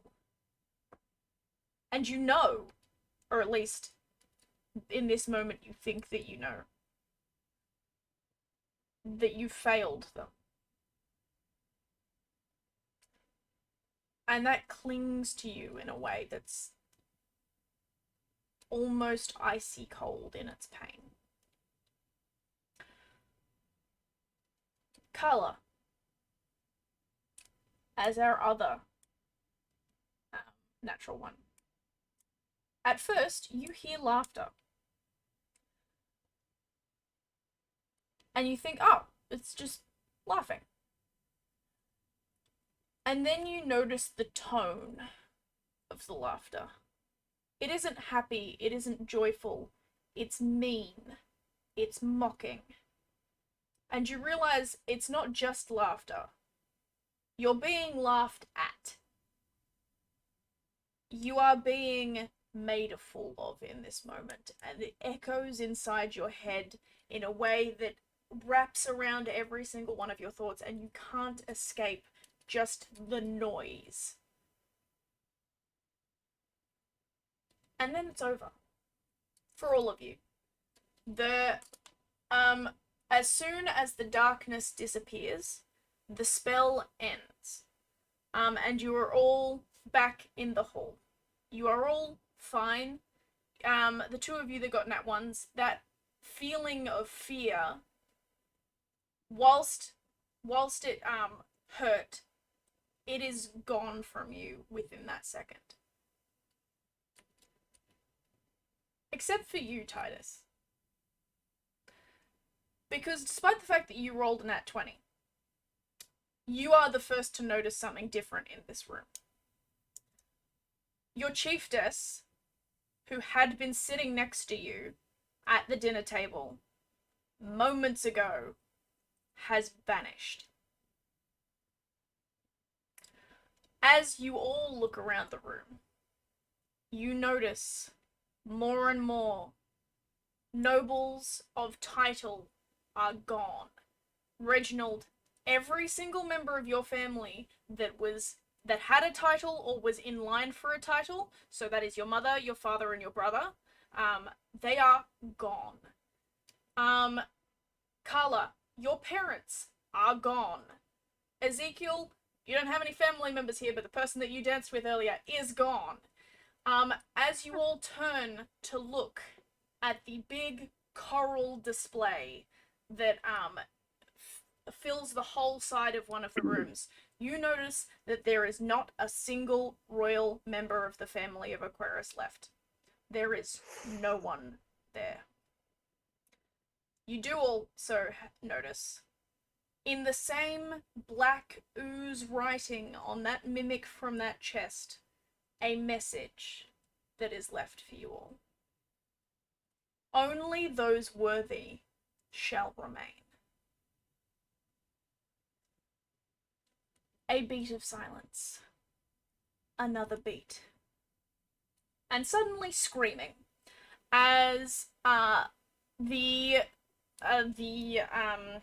maids and butlers all realize, oh fuck, everyone's gone.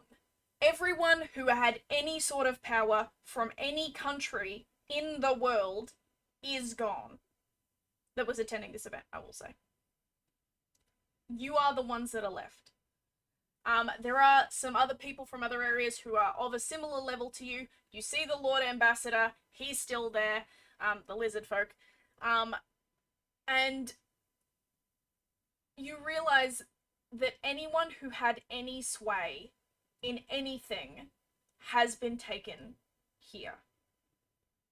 What do you do? Let's start with Ezekiel. It's gonna sound weird, but Ezekiel definitely feels a sense of comfort, as he probably would have very much felt that the vibe in the room was very much stifling.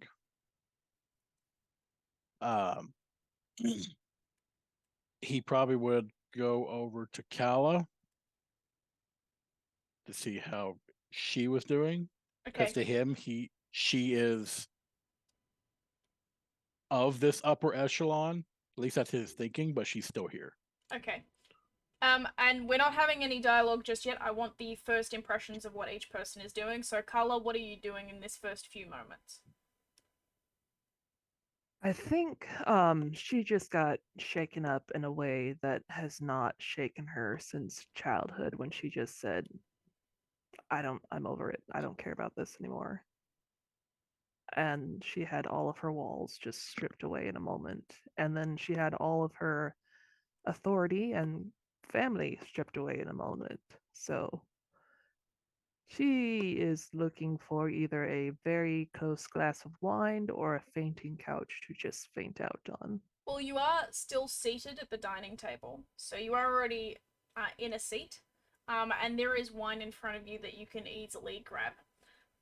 She will take all of the wine. There's probably chug. like a full jug there that if you just want to down that, that's fully fine as well. She will Okay. stick in the curly straw. Reginald, what are you doing in this brief moment before we get into extra dialogue? What's going through Reginald's mind? As soon as Reginald realizes that both his parents and his brother are gone, he is going to stand up and look for the other two oldest. Okay. Roll me an investigation check.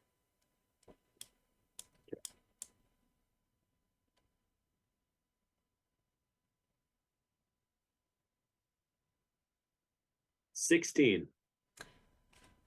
Who was the other two oldest? It's Thelma and... Just Thelma and Phineas. Yeah. Anyone in your family that would easily be able to step into power after your parents and your brother.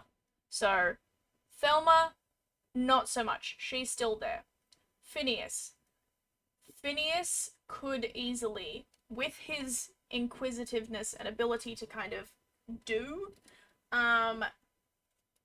would be able to kind of step up into that position and, like, not with ease, but with grace be able to take that on. He's gone. Okay. The same with you, Carla. Any family members of yours, which is probably all of them given how outgoing your family is, anyone that would be able to easily step into your parents' position of power is gone. If there's What about her siblings? Yeah, so if there are any of those siblings that would be in line before you that could easily step into that position, they're gone. If they wouldn't have an easy time stepping into that position, they're still there. Shite. So that's those three. Vivi, what are you doing in this brief window of time before we start going into further dialogue and movement?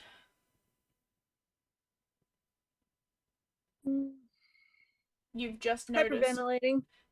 That's fair. She's hyperventilating. She's clinging to the table. She is hyperventilating. She's kind of slowly shrinking and just going under the table and hyperventilating even more. Because that was fucking traumatizing. You will know that there are other people from Ageladon courts that have attended this event. You are specifically the ambassador from Thingo. Despite that connection there, you're the only one left. You're the only, like, person from the Ageladon Central Courts that is left in this area. Aside from, obviously, aside from the obvious, which is Titus, but he's from a different sect entirely. I'm talking like the central ones. No one left. Titus. Titus is the outer. Yeah, he's the outer rim. Right. Yeah. He's the his people are the protector of the borders. Yeah. So he's the outer ring. I'm smack dab in the center of the ring, so hyperventilating even more loudly, and then she just slowly wants to curl up in a little ball because she has no fucking clue what to do. Oh, good. Titus, in this brief window as you realize your chiefess is gone, what are you doing? Normally, it's tradition for people to have, like, regal filigree type weaponry. Now, I have two beard axes sitting on my hip side, and I just pull them out and goes, well, I guess people are dying today.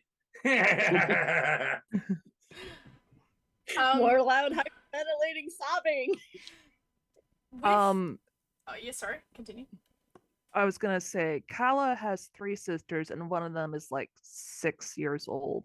So she that would the be in line youngest. after you, so she's there. Yes. So she is gonna go try and find her sister. Okay, fantastic. So, now that we've had that brief moment of, like, what you're doing immediately after, this kind of moment of branching out, Titus, you are immediately surrounded by, some guards with spears, that are like, don't,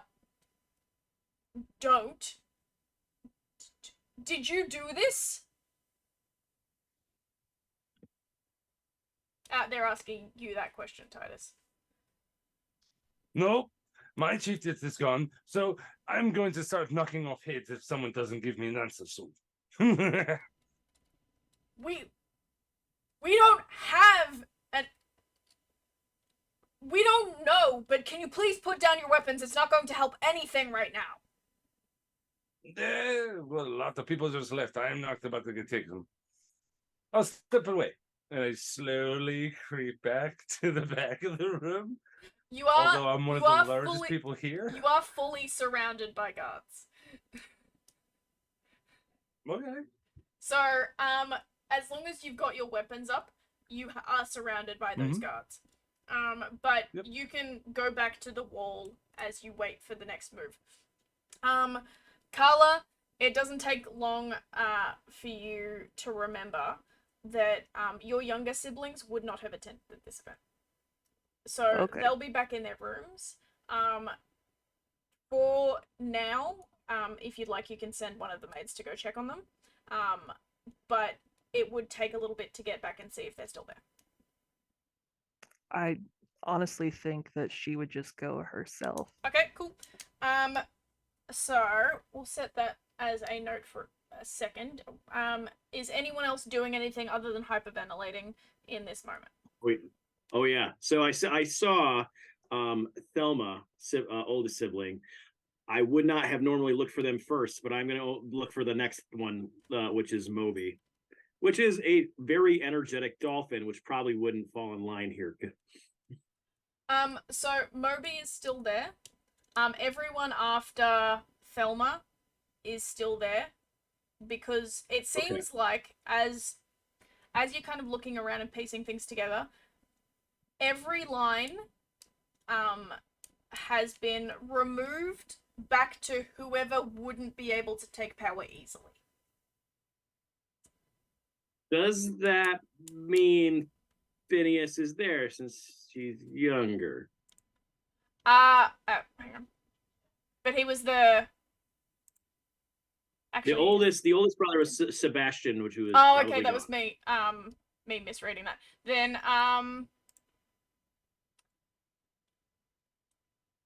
how much of an age difference is there between Thelma and Phineas? Probably 2 years. No, he's not there. Okay. Then I'm going to basically, because I stood up and I'm probably towering over most individuals at that point. And if I see Moby, do I see Moby darting his head around? You will see Moby, yeah. I am going to point to him and say, "Here now." Would you like to try and roll intimidation on your sibling to get them to come quickly? Well, I'll do that, but it's gonna be fun, sure. Go right ahead. I just want to see how much you penetrate the panic that is absolutely happening in this room. The person that was screaming earlier has been removed, just for the sake of everyone else. 22. He immediately zooms across to you. Yeah, so he's by your side. Thelma makes their way towards you as well, just having heard you command your sibling over. So you've kind of got your little section of family members around you now. I will.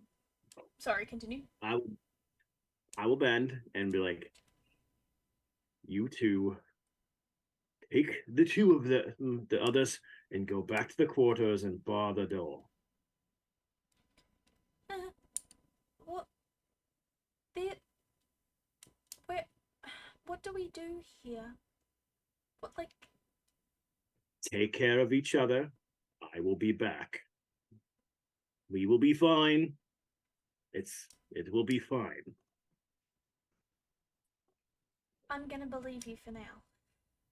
She tries to kind of smile, but they try and smile, but it's very clearly like a moment of like, oh fucking god, what now?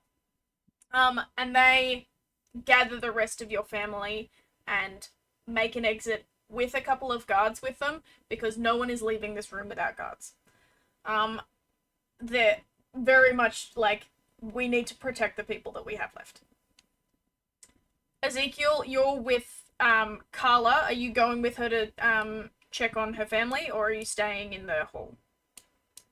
He would stay in the hall, but he would check his pouch and make sure all of his children are there. All of your children are there. Okay. He would then light up his pipe and just start watching movement of every single person in the room. Okay. Carla, you get back to your room. You have a guard tailing you as you left. But you get back there, you find your younger siblings are sleeping in their beds. She has one younger sister whose name is Brina. And so seeing her asleep, she's just going to fall to her knees, just thankful that at least another of her family was not taken. She will see if she has like her nanny or a protector or anyone still about.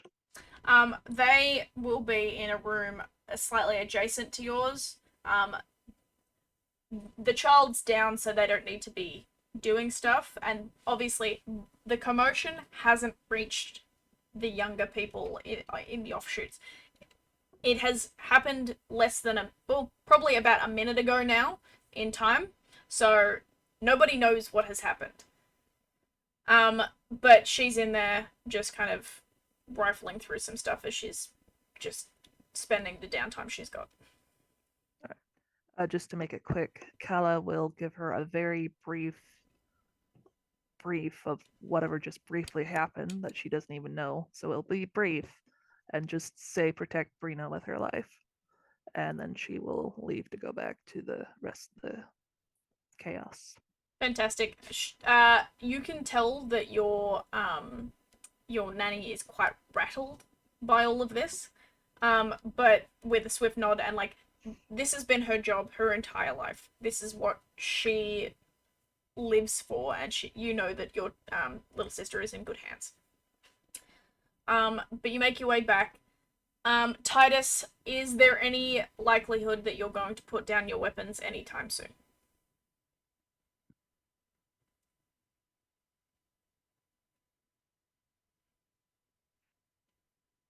Titus. Yes, sorry. That's fine. It's a bit laggy right now. That's fine. Is there any likelihood you're going to put down your weapons anytime soon, or are you staying on guard? I'm staying on guard. I'm by myself. The one person I was here with is gone. In Titus's mind, we were invited here, and that he's not making open threats, but the palace guard and the palace itself lured everybody here and then took everybody away without having any investigating into it. It's just something happened here, and I don't know if it's the kingdom doing something or something just bad happened in general. Is the was it the queen that we talked to, or who was the chick that was royal? Is she here? Are they here? All of the royal family of this kingdom are gone. Oh, okay. So, yeah. If they're up like normally sitting up there and they're gone as well, it's just what the fuck is happening? Yeah. So the queen and all of her children are gone.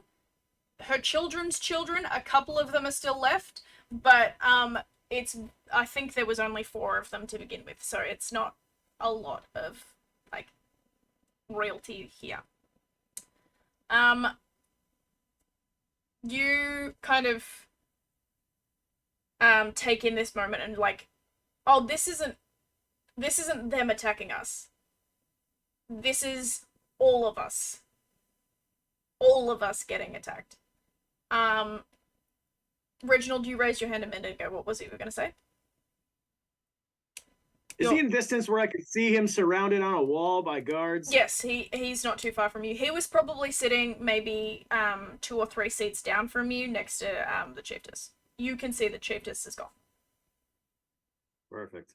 And if I were to walk back up to where that upper stage area was, where I went to shake the announcer's hand, he happened to still be up there. The announcer is still up there, though he's freaking out and trying to direct maids and stuff to try and mitigate as much of the fallout that is about to happen and is currently happening as much as he can. So he's getting guards mobilized. He's making sure that the royals that are left are like safe. And if anyone's screaming, he's getting them out of the room. Oh, good. I am first going to walk over towards in the direction of my new friend. Mm-hmm.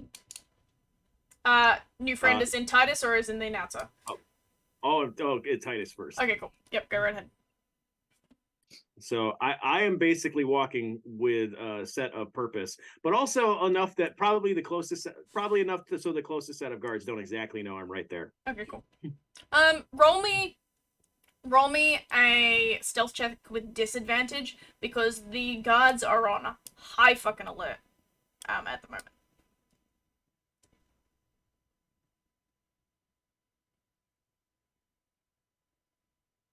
13. 13. Some of them, the ones that are facing Titus specifically that you are directly behind, so there's about probably 3 that you are directly behind, don't notice you. The ones that are kind of to the other part of him will notice you. Okay. I will look directly at Titus, which hopefully I stand somewhat shoulder higher than the fish guards with with their things. You will be looking good. over their heads at you guys, yeah. Excuse me, do you want to do something about this?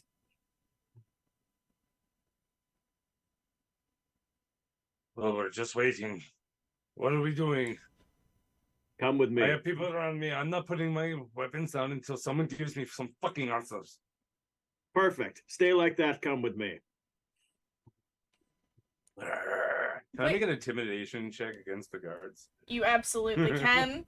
I'm not sure that's wise in terms of them letting you go. But you absolutely can. 8.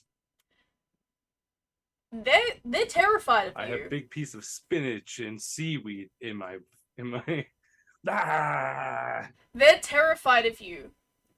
But they're terrified of the entire situation, so it doesn't change much. They will let you walk with him, but you will stay surrounded. So you've got a little circle of guards around you as you walk with Reginald. Vivi, are you reining yourself in at all, or do you need some assistance coming down from the... After hyperventilating under a table for I would probably assume this would be a couple of minutes. Yeah, you're probably about 5 minutes after the event now. Okay, yeah, just 5 minutes of hyperventilating, getting the panics out and whatnot. She kind of slowly gets out, sees everybody kind of getting upset and whatnot. Sheer chaos. Trying to be a little bit more collected than what she just was, because again, that was fucking terrifying. She noticed that she's the only one here from her nation. All the other higher ups are gone. Guards are after big guy, other big guys trying to help big guy. You will notice looking at them Titus isn't actively fighting. The only reason he's being surrounded is because he's got his weapons out. Right. And there is no extra panic happening from anyone other than the guards surrounding Titus. No one's worried about the fact that Titus has his weapons out because he's not making a push, basically. How much time has passed when we've been at the ball and all that? So what time is it right now? You're probably maybe in the second or third hour of the evening. So it is evening, but early evening, maybe about 7 or 8 o'clock. All right. So who else is around that's kind of a authority? Is there a steward or anybody? Are people being ushered out? So the announcer is directing people. He's basically, of the servants and stuff, he's the one with the most power. Of the you guys, you're all about the same level.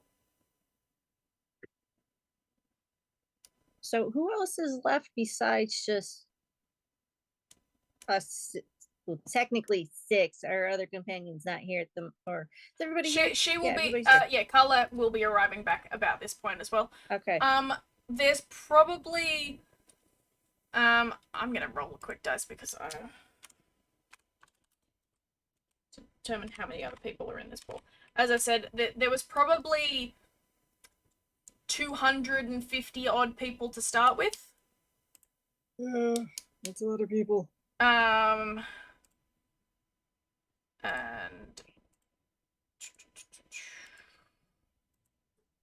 there's probably about 72 left. Wow.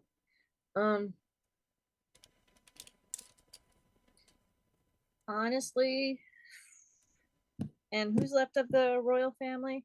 The grandchildren of the queen. Do they look okay? Are they kind of? No, they are nowhere close to being in line for the throne. They shouldn't, like, they do not know how to hold power.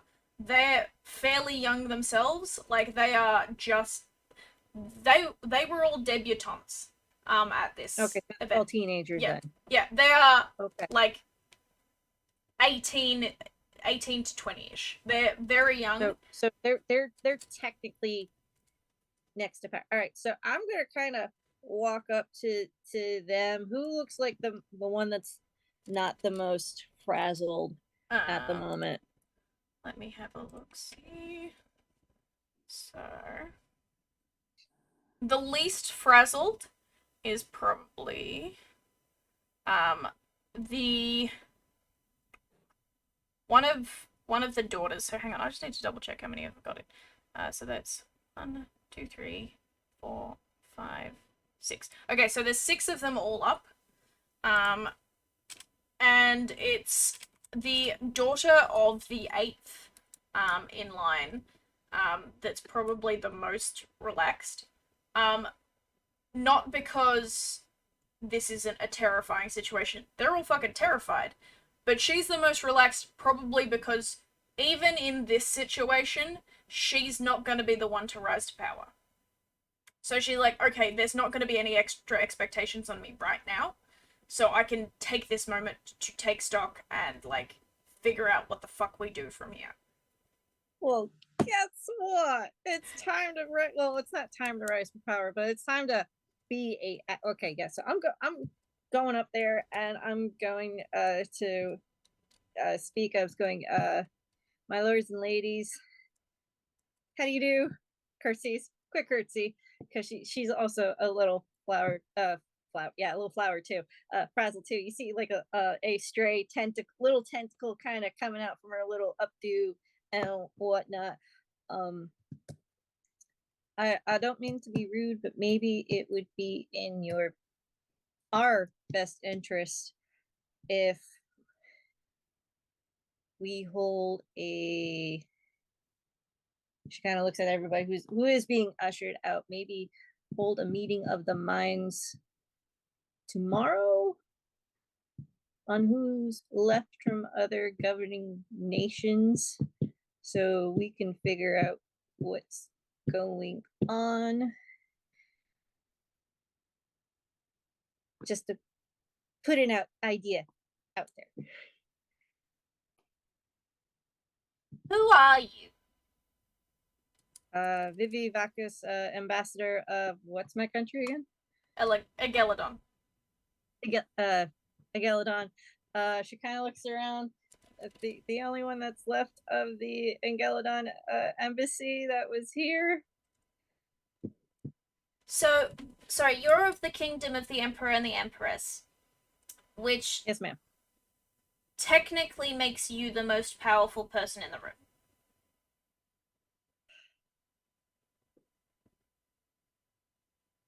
Princess said what? Back under the table. So this is Princess Silavina. You kind of see her just slowly kind of turning around, trying to not hyperventilate. Gonna go back to that table. So this is Look. Princess Silavina. She's the daughter of the last, well, who was the last in line. for the throne. You can tell that she knows that you're not the most powerful person at the moment. Inside check. Feel free to roll an insight check. I'm gonna roll something myself. I got a 9, so I totally believe her. Okay. Let me just roll. I rolled a 2. So, you're getting the vibe that she's speaking on a technicality only. While technically you are from the most powerful country, you're still an ambassador. You don't have a title. You're not the one that's going to be in power at the moment. No, this okay. Funny joke. No, this isn't anybody taking a charge moment. This is gathering of the minds kind of moment, so we can dusk. Sorry, a little frazzled. I felt a little frazzled. This is alarming. My whole embassy just vanished, like everybody else. This is a more of a all minds come together moment, and we figure out what our next step is. Not a single person taking power. It is us working together as a unity to figure out what's our next step. You don't really Steps. know how courts work, do you? Where I'm from, we don't really have courts. In courts, when someone dies, or in this case, disappears, people will make a mad dash for power as quickly as they can. We are in a situation where we are seconds away from a world war. A meeting of minds tomorrow sounds too late. No, a meeting of well, would you want to have a meeting of minds now after a catastrophic event? No, I would suggest we would do it tomorrow instead of now. Everybody can sleep on it, think, collect their thoughts, and then we take it from there. Because if we do it now, we're not going to think straight, and we're all going to be pointing fins and fingers at everybody on who's done what, where, when, and why, or why now. She looks you over and looks down at the heart barnacle that is still on your chest. Where's the rest of them? Are they still here? Did Kala just come in? Yeah, Carla has been here for maybe a minute while you've been talking. Bibby's head whips around and she points to dot, and dot. Here. Bring them. Turns around, and I am so sorry for this rudeness, but you know what? It kind of calls for it. And she yells, "Hey, everybody with the barnacles comes here." I'm not going to yell now because my uncle's asleep. Okay, all of you hear this? Are you going over? This doesn't No, I seem want to everybody to come to me. I'm not moving. Okay, cool. What was that? Before we get to you guys actually moving there, this is me asking if you will move there once we've done whatever you were doing, Reginald and Titus. Are you gonna go to her after you're done doing what you're doing? So let me explain what I was gonna do cool. because it kind of influenced that. Okay. I was gonna take Titus and go over to the announcer Okay. and kind of figure out what I can figure out there. Okay. So, we'll go back in time a minute, to Reginald and Titus. You guys have approached the announcer. You can see out of the corner of your eye Vivi approaching the royals. So what are you saying to the announcer? Who is very quickly trying to organize and mobilize his people. Reginald is going to lift up a hand and just very, very coldly, "We need to talk." I don't have time. If you need You're assistance, ask someone else. Titus, should he make time for us? I look down at Reginald and just go, "This little shit is using his muscle? What the fuck? Because I rolled an 8 on my intimidation the last time, so I can only imagine it's like that. The announcer looks between you two, and then calls out, Milbury. And you see Milbury swim over. Milbury, find Habibla. You two are in charge until I'm done dealing with this. Can you just...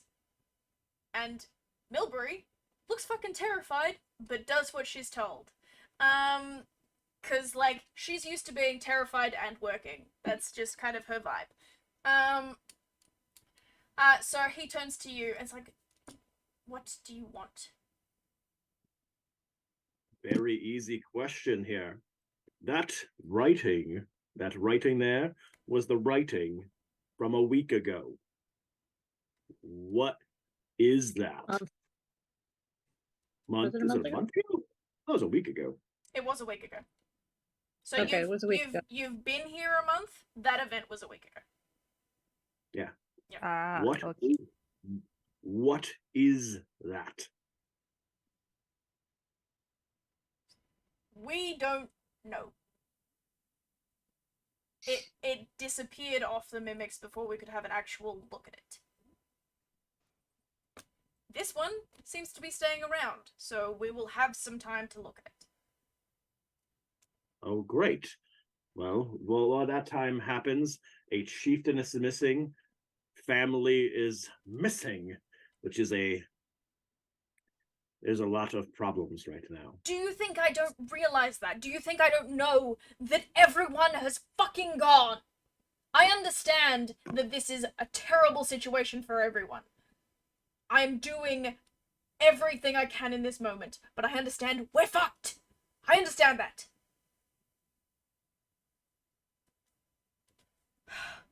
Is there something? Reginald is going to. Is there something you Reginald's want to gonna say take- before, other than the obvious?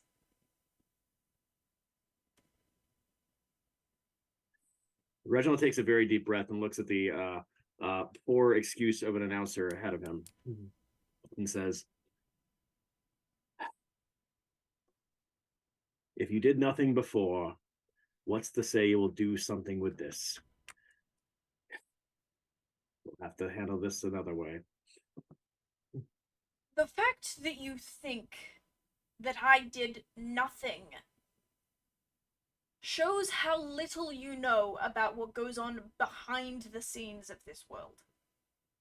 I understand that you dive into your little spooky corners and you're walking around where people don't see you, but there has been a hive underneath the floorboards trying to make sure that nothing goes wrong. And beyond the worst possible idea of what could have gone wrong has gone wrong. And we are working with what we have. So we're trying. If you would like to lend a hand or do something to help, great. Go ahead. But do not dare suggest that I am not doing my job. At this point, Reginald will get further down at level Mhm. and very much stare in the face. You are the one who has no idea what goes on beyond here. And I'll intimidate with that. Yeah, go ahead, roll me an intimidation check.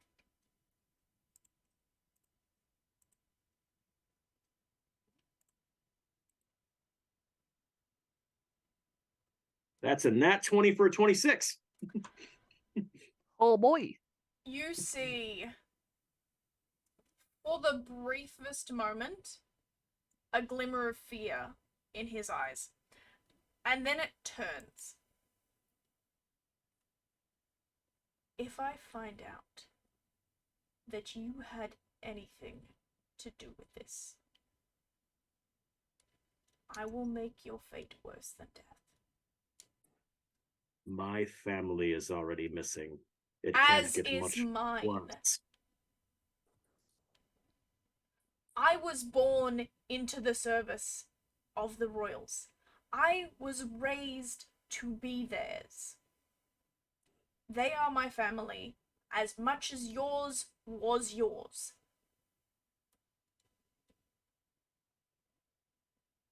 Well, we'll take that.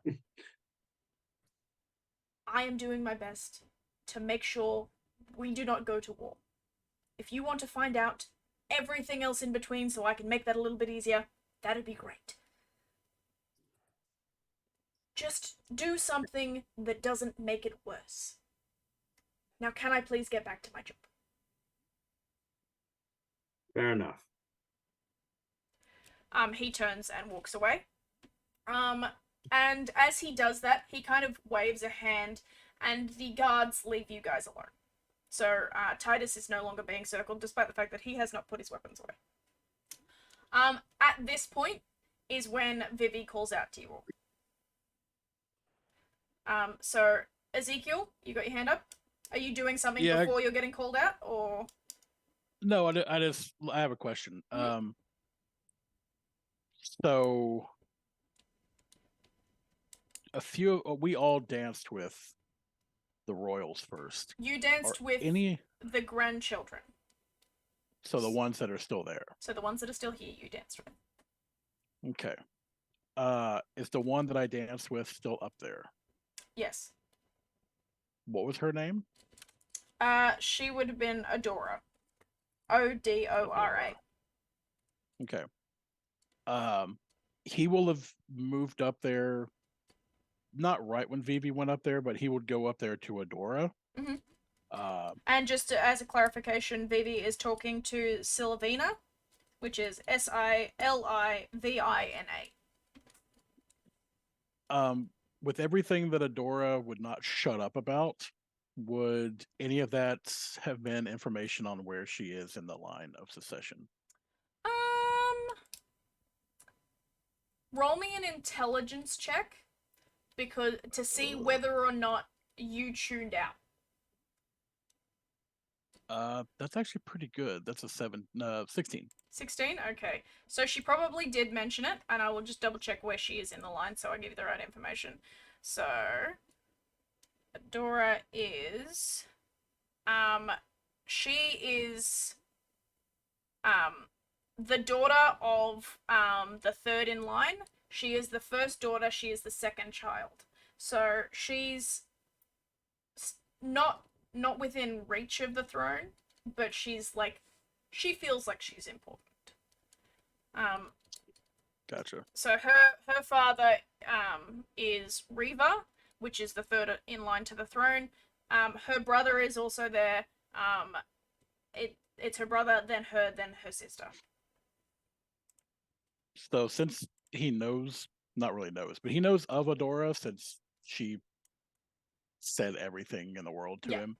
him, he is going to take his glass of wine, since I think Vivi took the bottle, and take it over to her, and hand it to her. But he's going to try to make sure that it's not like the guards are going to like make a big fuss over it. But he is also going to try to sneakily have one of his children just like hide on her person. I'm gonna need you to do a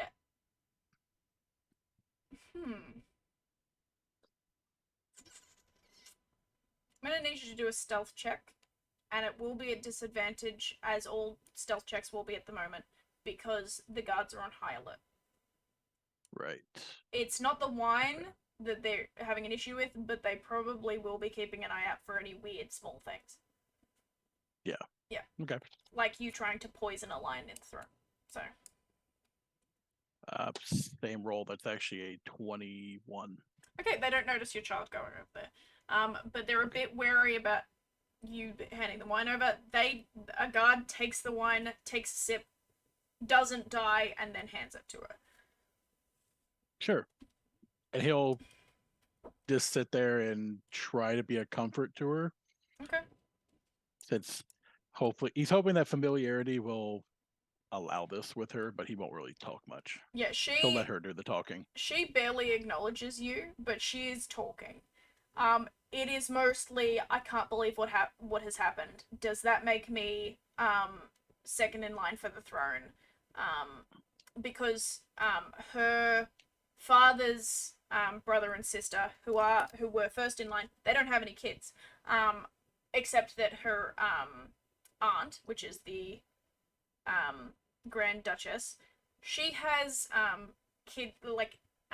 eggs currently incubating, growing. So she was going to have kids soon, but they're still in the hollow that they're growing in. So technically she is currently second in line. Which is a bit of a Okay. jump, all things considered. But yeah, he'll be up there where I guess Vivi will call out and he'll already be there. Cool. So you all kind of congregate on where Vivi has called you, and you see Sylvina. Does anyone want to do anything in this moment other than just congregating? Are we introducing us? Well, not introducing ourselves. Saying anything in this moment? No. Great. Oh, Carla? I was gonna say I don't think so. Okay, fantastic. So, once you're all congregated there, Sylvina looks. I've made a bad name for it. It's too hard for me to say. She looks over all of you. And she kind of goes, "Well, this is a sorry collection. For what I'm about to bestow upon you. As one of the last heirs to the throne, I am bestowing some special powers on you lot. As you were the picks for the season, I ask that you prove yourselves as picks of the season and find out what has happened here. Have fun. Don't get any more of us taken. If you don't succeed, you will all die." What? Inside check. Go right What? ahead. If anyone else wants to incite her, that's fine. Nat fucking 20, yo. Lovely. That's a 4. Kala is So it's just great. taking it face to value. 16. Same. Her Would parents are gonna. I was inside Cal- to think she had any authority to do that kind of thing. okay, so Carla is just taking it at face value. Reginald, what did you say? Face value as well. Face value. Ezekiel, you rolled a 4. 4. And Titus, you rolled a 16. That would be correct. So, she definitely, in this moment, is the one taking charge, and she fully has authority to execute some people if, and I'm going to leave that if open. There are stipulations that would have to be met to allow her the power to kill foreign nobles, but not all of you are foreign nobles. So at least 3 of you probably could be killed quite easily. The others might have to do some finagling, but she does technically, because of the situation, have the authority to at least say that. Whether or not she'd be able to go through with it, Vivi, it's unlikely, given the fact that you guys are the next in line for all of your stuff, that she would be able to pull off the if, but it's not completely out of the question. What's her name again? So this is Sylvina. Sylvina? Congratulations, Sylvina. You have rose to power and now you're an authoritarian. So, with that being said, we will take what you said in consideration. But, and this is where Vivi kind of puts her fingers to her lips, whistles very loudly towards everybody in the room, and then claps her hands. Ladies and gentlemen, Sylvina is now taken charge. So if you have any questions, She immediately puts her concerns- fin over your mouth. Do not put make your it fin no. away because Your I'm taller mouth than her. Your mouth is fully covered at this moment. You do not get to make announcements for me. You are not the deciding factor. You do not get to do this.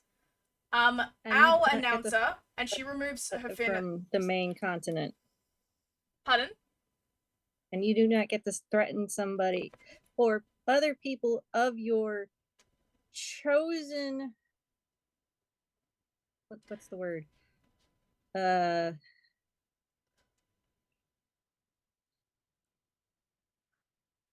What are the barnacles? I'm drawing a blank. Ah, The brooches. The hearts. the brooches. She retracts her fin as you're saying this and recognizes that she probably shouldn't have threatened you. In that, I will say, she has never had power before. She is the last in line. So she is still she the terrified. oldest?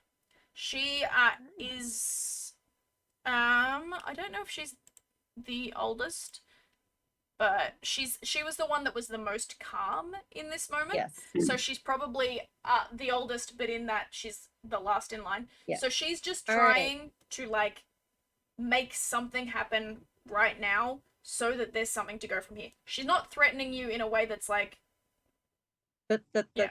The whole. Okay. All right, my dear. Princess. First things first, in a diplomatic situation, you do not threaten people of other nations. This is how you start wars. This is why I said, all right, this is what we're gonna do. Don't roll your eyes at me, Missy. This is what we're gonna do. Let us all retire for the night, and we will meet with. There's 4 of you, right? there's 6 of us. Okay, the six of you tomorrow morning, and then we will take it from there. Okay, forget what I said about meeting with everybody that in other embassies that are still here. It will be just us 5 and you 6, and then we will work on some sort of plan. Okay. She turns as you're talking to look at Reginald, because he seems to be wanting to say something as well, and she notices that. I have 4 lives that won't wait till tomorrow. Do we have the authority to do what we need to do and go where we need to go? If you accept this, yes. No. As long as you do not murder anyone, like that doesn't deserve it. Like if they cause this, straight up murder. Don't mind. But if they're just in your way, please don't murder them. I look over at Titus. Are you good with that? Titus. You good with that? All right. Good. All in favor of taking the plan now, raise your hand. So 4 of the 6 of the family members have been paying attention to you at this point, and they all raise their hand. Well, Silver is included in that 4. Raise their hand. All Is of the one those wanting. that I'm next to also? She's not paying attention to them. She's Of course she's still not. talking. So, but she's kind of talking at a guard now, so she's not paying attention to what's going on with them. So 4 out of the 6. Yeah. All right. And all of those in favor of retiring for the night so we can collect our thoughts and then meeting up in the morning to properly contract on what the royals want us to do. Raise your hand. The other 2 don't raise their hand, but they didn't raise their hand for the first one either. They're just watching. Who's the other one that doesn't? So it is the other son. It is Patrick. Of course, it's always Patrick. It's always a fucking Patrick. Do we know if Fucking that's the? Trick. Do I know if that's the one that's the brother of the one that I'm next to? You do, and it's not. Okay, so it's not Gil. the first in line. It is not the first in line, no. The first one's the one that's talking to a No, guard, not paying attention. So the one that is first in line, Gil, he raised his hand. The second in line is the one that's talking to the guard, not paying attention. She hasn't raised her hand, but that's because she's not paying attention. And then the other three that I haven't mentioned, or the other two that I haven't mentioned, they raised their hands. Patrick just hasn't. He's just watching you guys. He hasn't said anything, and he is just watching. All right, it has come to, and she looks at Ezekiel and Kala. Unfortunately, 3 against 6 is come to a unanimous vote. We are now going to be doing what the official detective work, as the Royals have officially given us permission to do what we please without murdering, harming the innocent, To or clarify, breaking anything important. we did not say you can do as you please. You can do He just what asked. you can Reginald do. just asked. You can do what is necessary. What Similar is difference. necessary And to go figure out and go where Darling. you need Everybody- to. Ambassador Varkas, I appreciate everything that you have just said, and I agree with pretty much all of it, but at the same time, I do think we need to strike while the iron is hot. Yeah, my only concern is all of us, if we don't, all of us, if we're up throughout all of the night, exhaustion. That's my only fear. Exhaustion. But I will I mean- working, make one Yes. point as you're doing this, and I'm going to give this to all of you, so you don't need to roll a perception check. The last word in the writing. So, the one, what is it? Remain. The word remain. You can see the N on the remain starting slowly to vanish, like sand falling to the floor. It didn't Only vanish the as N. quickly. It didn't vanish as quickly as the words on the mimic, which took about a day. But you're thinking this is probably going to disappear at some stage too. what was the whole sentence again? Only the worthy will remain. Good. All right. And only one letter is going away. Worthy. Yes, it is the last letter on the last word. So, do we get the impression that the whole thing is just starting to slowly vanish from the end? Yeah, I'd say All the way I'd to say the that beginning? that's probably the vibe you're getting. Okay. I will say that right as the Queen's speech started, I started feeling a rumbling, and then everyone felt it. So, someone mentioned a hive. Reginald, someone mentioned a hive below us. Yes, that was the announcer, and that was in a separate conversation. Never mind. I know nothing of what is below us. Right. Like I was interrupted, it is a unanimous vote. We will get right on it. We will do what is necessary. You see, people, the barnacle approaches people. You see, 2 little tentacles behind her head make air quotes. As she said, what is necessary? Air quotes. With that, Vivi kind of steps away as you see her hands start moving as she works on casting detect magic in the ballroom. Want me to start working? Fine, I will start working now. Everybody get out of the way. Anyone else doing anything in this moment? If that writing became a kind of structural sand versus a I disappeared sand, I'm gonna want to go get some of that. Okay, I'm gonna get you to roll an investigation check for me to see if you can discern the difference once it's fallen from it normal sand and its sand. Ooh, we're going well tonight. That's 20. Ooh, Yeah, baby. you can collect a small little bit of this sand. It is only maybe 10 grains of sand, so it's not a huge amount that you're collecting, because not a huge amount has fallen yet. but if you've got like just a tiny little, you grab like a wine glass and you have like a few granules of sand in the bottom of the wine glass. Neat. Well, I have ideas of what to do with this. Fantastic. So you've collected some sand, Titus. Well, what are you doing in this moment now that you've been given this powers or permissions in this moment?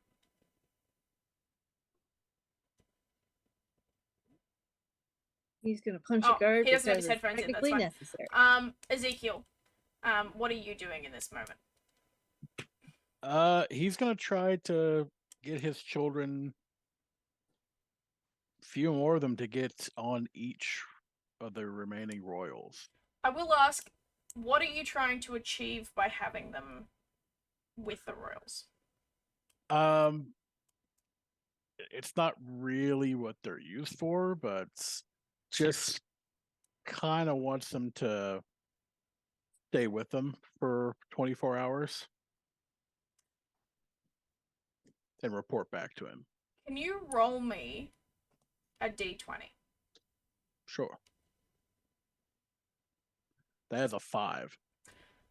Your kids don't want to stay away from you that long. They've never been asked to stay away from you that long.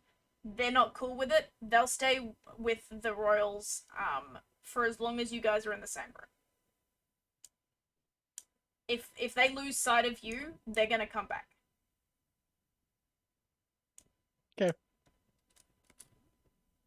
So does that get one on each of them or no? I will say yes because you did roll quite high earlier when you were hiding. Yeah. And Okay. they are little small guys. Carla, now that you've now part of what Sylvina is dubbing the Heart Brigade, what are you doing?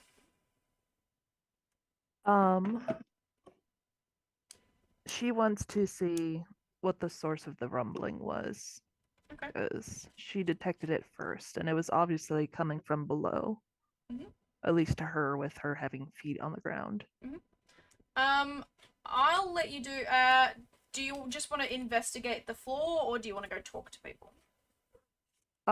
She will, if there is like the help Mhm. close by, she will ask them like what's below us. Yeah. Okay. So you encounter.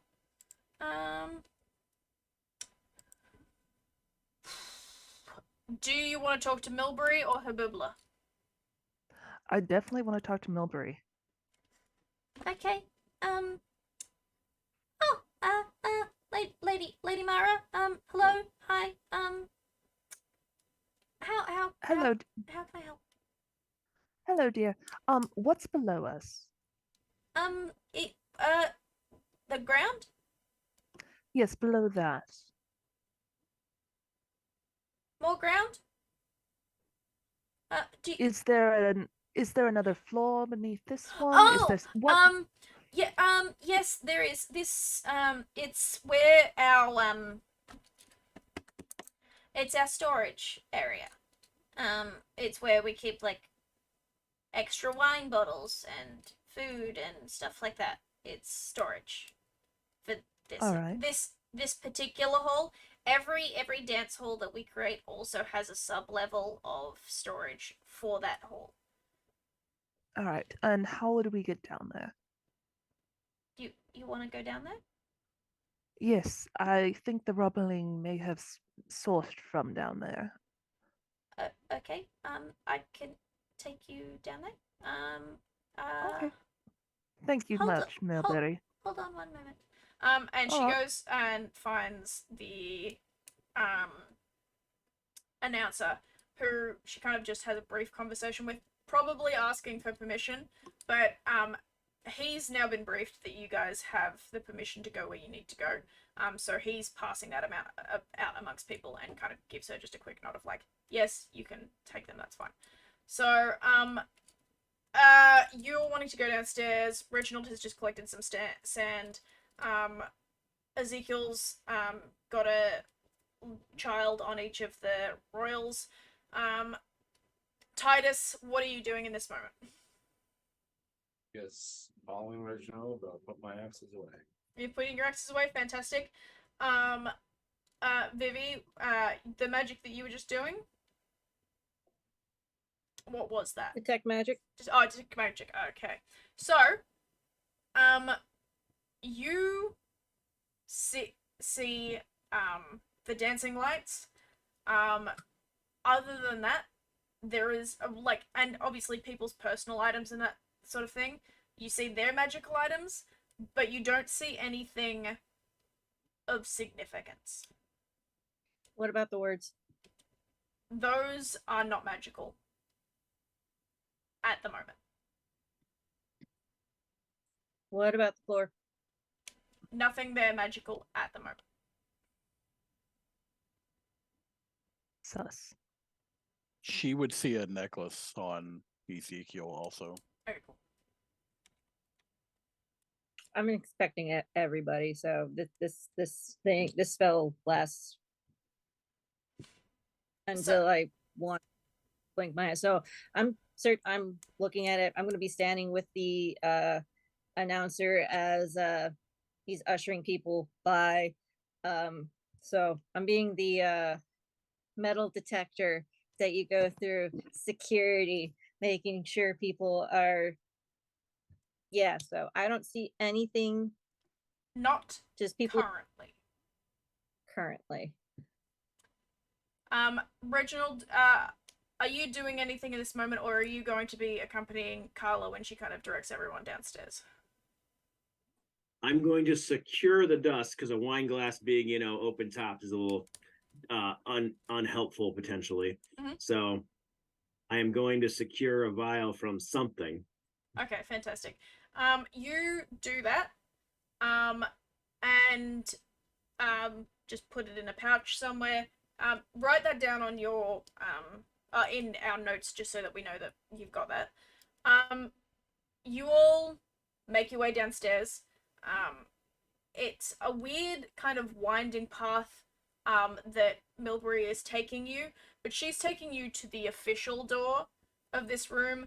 The door that the staff use, she doesn't take you to because she feels like you probably don't want to go there.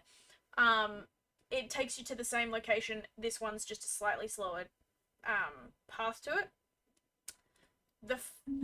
You come up to this archway, and Milbury kind of stops and pauses.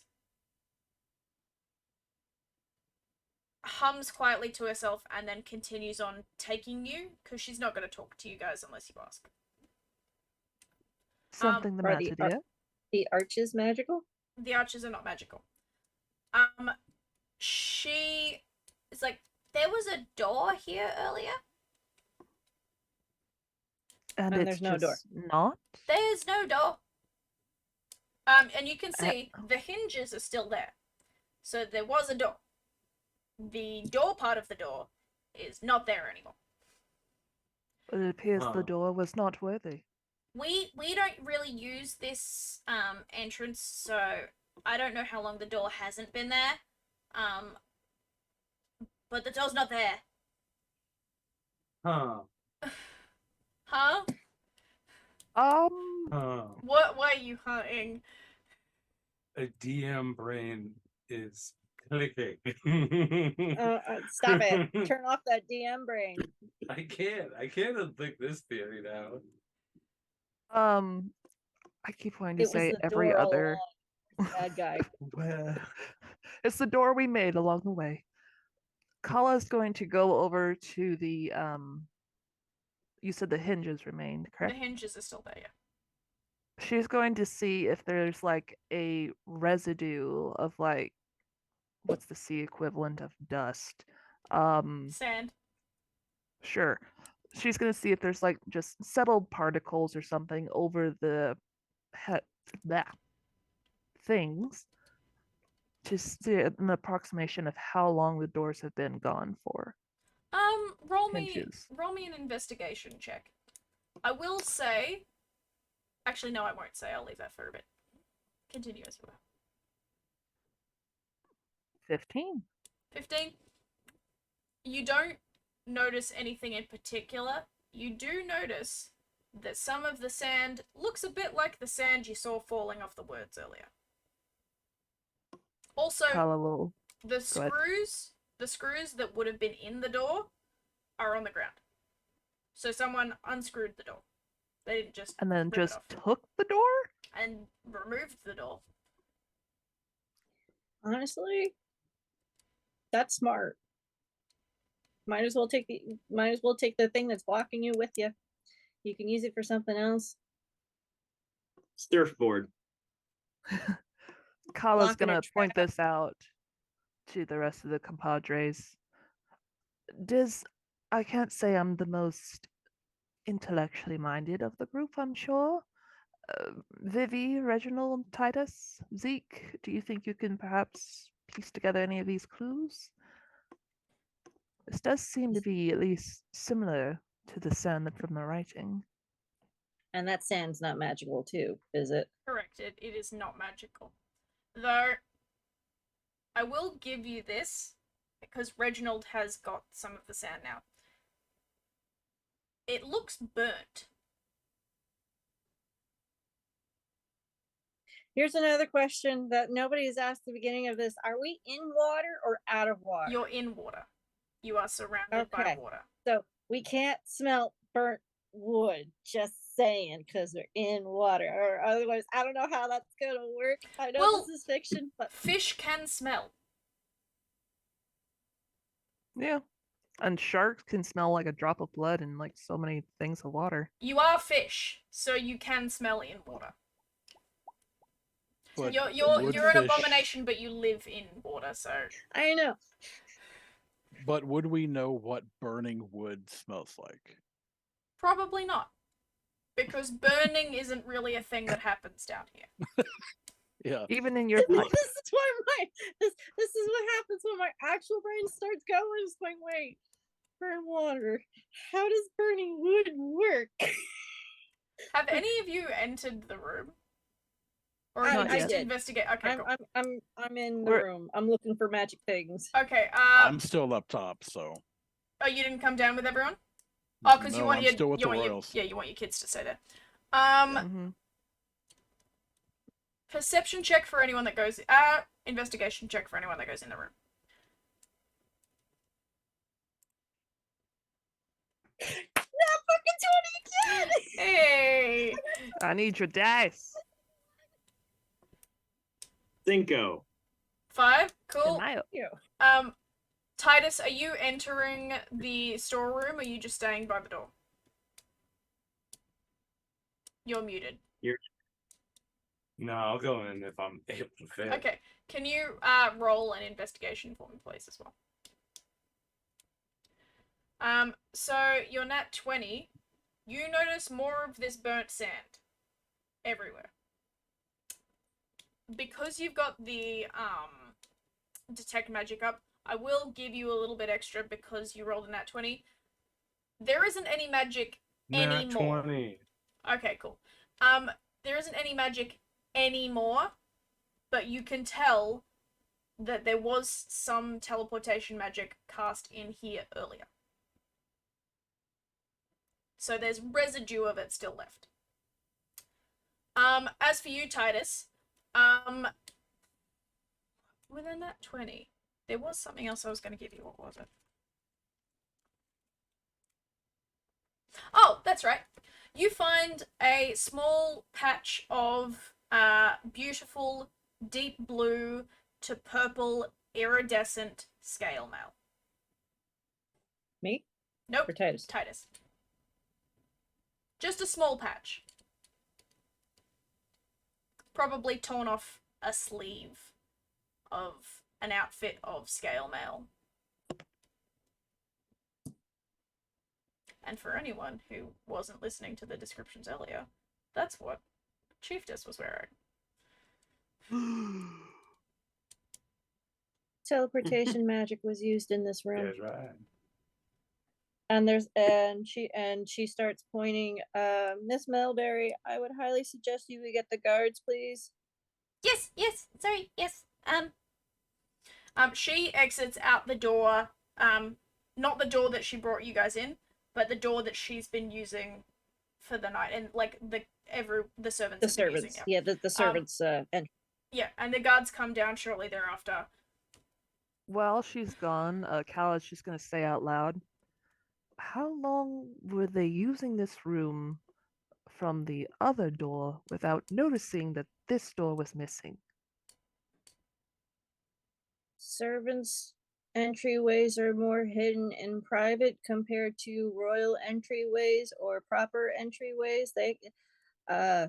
We have this where I'm from, for staff, because servants need to be out of sight and out of mind. As to the door not being here, that was she points to tentacles are pointing everywhere. Her fancy updo is not an updo anymore, as they're pointing to all the burnt wood residue, sand particles. So to be clear, it is not burnt wood. The sand is burnt. There is no burnt wood stuff. Okay, burnt sand. What does burnt sand smells like? She points Lightning. points to all the burnt sand residue all over the cellar. And can I pinpoint where the teleportation circle was? So it not specifically teleportation circle that you can find, but it is teleportation magic, and it is on the far side of the wall where you would not see it from either of the doors. And then she points to what she can guesstimate where teleportation magic was away from the doors out of ice hindsight. So you're telling me that there was teleportation through that over there? Casted maybe from over in that area. This is where I'm getting the last magic particles. As she kind of removes the sunglasses and starts kind of rubbing her eyes. Gonna go blind. Yeah. So magic was used here, as this, I'm guessing, is a very somewhat secluded area. And she kind of looks up, and we are literally right under the ballroom, correct? Mm-hmm. Mm-hmm. I feel like we're playing a game of Clue here. The butler. You're not wrong. Oh my gosh, was that an announcer dude? It was the announcer dude. It was him all along. Mr. Jenkins! No! Anyway.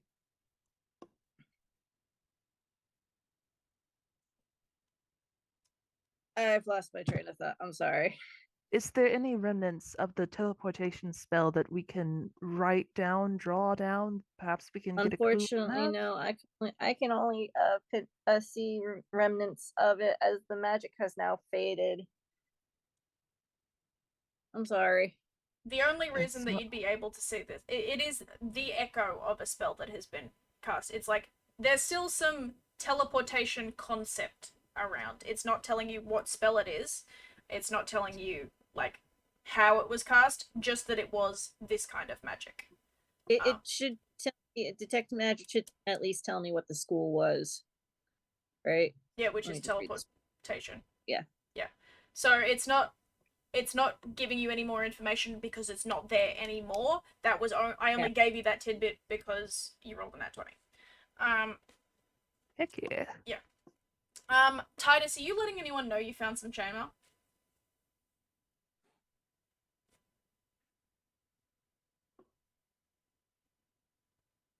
I don't. Titus. Are you Yeah, see, I'm having internet connection issues, so if it's really bad laggy, I see you moving, but then the audio comes in a little bit after, so okay. Can you just repeat that again? Are you letting anyone know that you found some chainmail?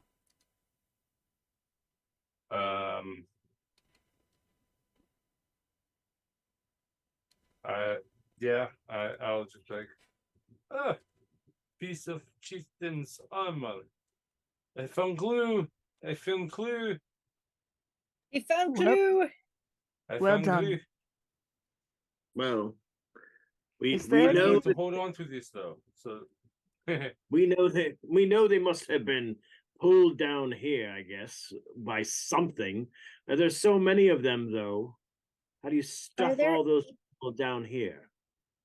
Are there any more entryways and doors?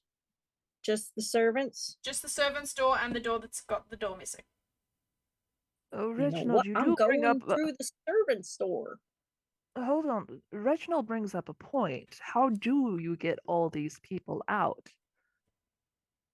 She points to the Points- big open door that they removed entirely. Could Maybe drink it that has with something to do with it. transmutation. They and took the out the only screws other- and left them on the floor, though. This was done very purposefully. I loved how the DM has just got this look on her where she's like, I still say they're probably going to use the door. They use the door for something, because and also you could and Vivi's going. Her bigger tentacles are going. You can shrink it with magic. There is a spell called large and reduce. It does work on objects as well, and she points to the servants' doors. It's going. That's the only other way out. so shall some of us go that way and the other half go that way? As you're discussing this, I'd like everyone to make a dexterity saving throw, please. Oh, including Zeke? Everyone. Oh, yes, everyone. Oh, What is it with this? Another nat 20 for a 24. What Good the dice. fuck? yeah, I don't you know. dadgum. I sir. don't know. Give me your dice. Hey, just Mine let me know usually you're hate using me. up all your nat 20s for this game, so when it becomes our next I mean, game, you- you're gonna be rolling mean- for shit. Hey, I'll be fine. I won't nuke a space station or anything. It'll be great. What? 18 for Kala. 17 for Zeke. Wait, 16. Close enough. Is it close enough? No, it was 18. I can't read. Okay. So could you load game log so I can see what people have rolled? That'd be great. Titus. Your dexterity save. So everyone who's announced this has rolled above a 15. Oh, what are we rolling? And a 3. Dexterity save, please. do you think Big Weirman is going to fucking move quickly? No. Ah. It just hit my Nat father. 20s got blown out. I got one. Did you just say you just hit Ah. my father? My You got flubber. a 3. Oh, flubber. Okay, Vivi and Titus, you do not get out of the way in time. I'd like you guys to take 7 points of damage as what is the floor of the hole and the roof above you collapses inwards. Oh. And that's where we're That's going to a- end today's session. Oh. So, Okay. thank Do you you. think I can do? No. Oh, I can't do anything. As this happens, we're ending our session for the day. Thank you guys so much for coming and playing this first episode of Leagues Underneath with us. I'm looking forward to what's going to happen in our next session, which is 2 weeks from now. We are alternating weeks with Planetscape Edge of the Void, which you should definitely go and watch.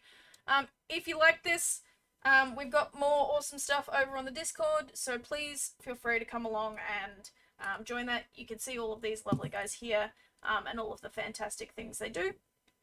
Remember that we've also got merch and memberships if you'd like to support the channel in any other ways. And I'm not going to make anyone do sign-offs, at least today. I might institute it later on, but who knows. For now, what I'll do is say thank you guys so much for playing. Thank you, Pocket, Concleod, Grey Jedi, Law Fairy, and Nepheli. These guys do some fantastic work outside of D&D, like maps, and Concleod runs his own game. We've got 2 people that run a game store, and we've got Pocket, who does some fantastic artworks, so feel free to swing by and check all of that stuff out. And we will see you next time for Leagues Underneath. Ooh.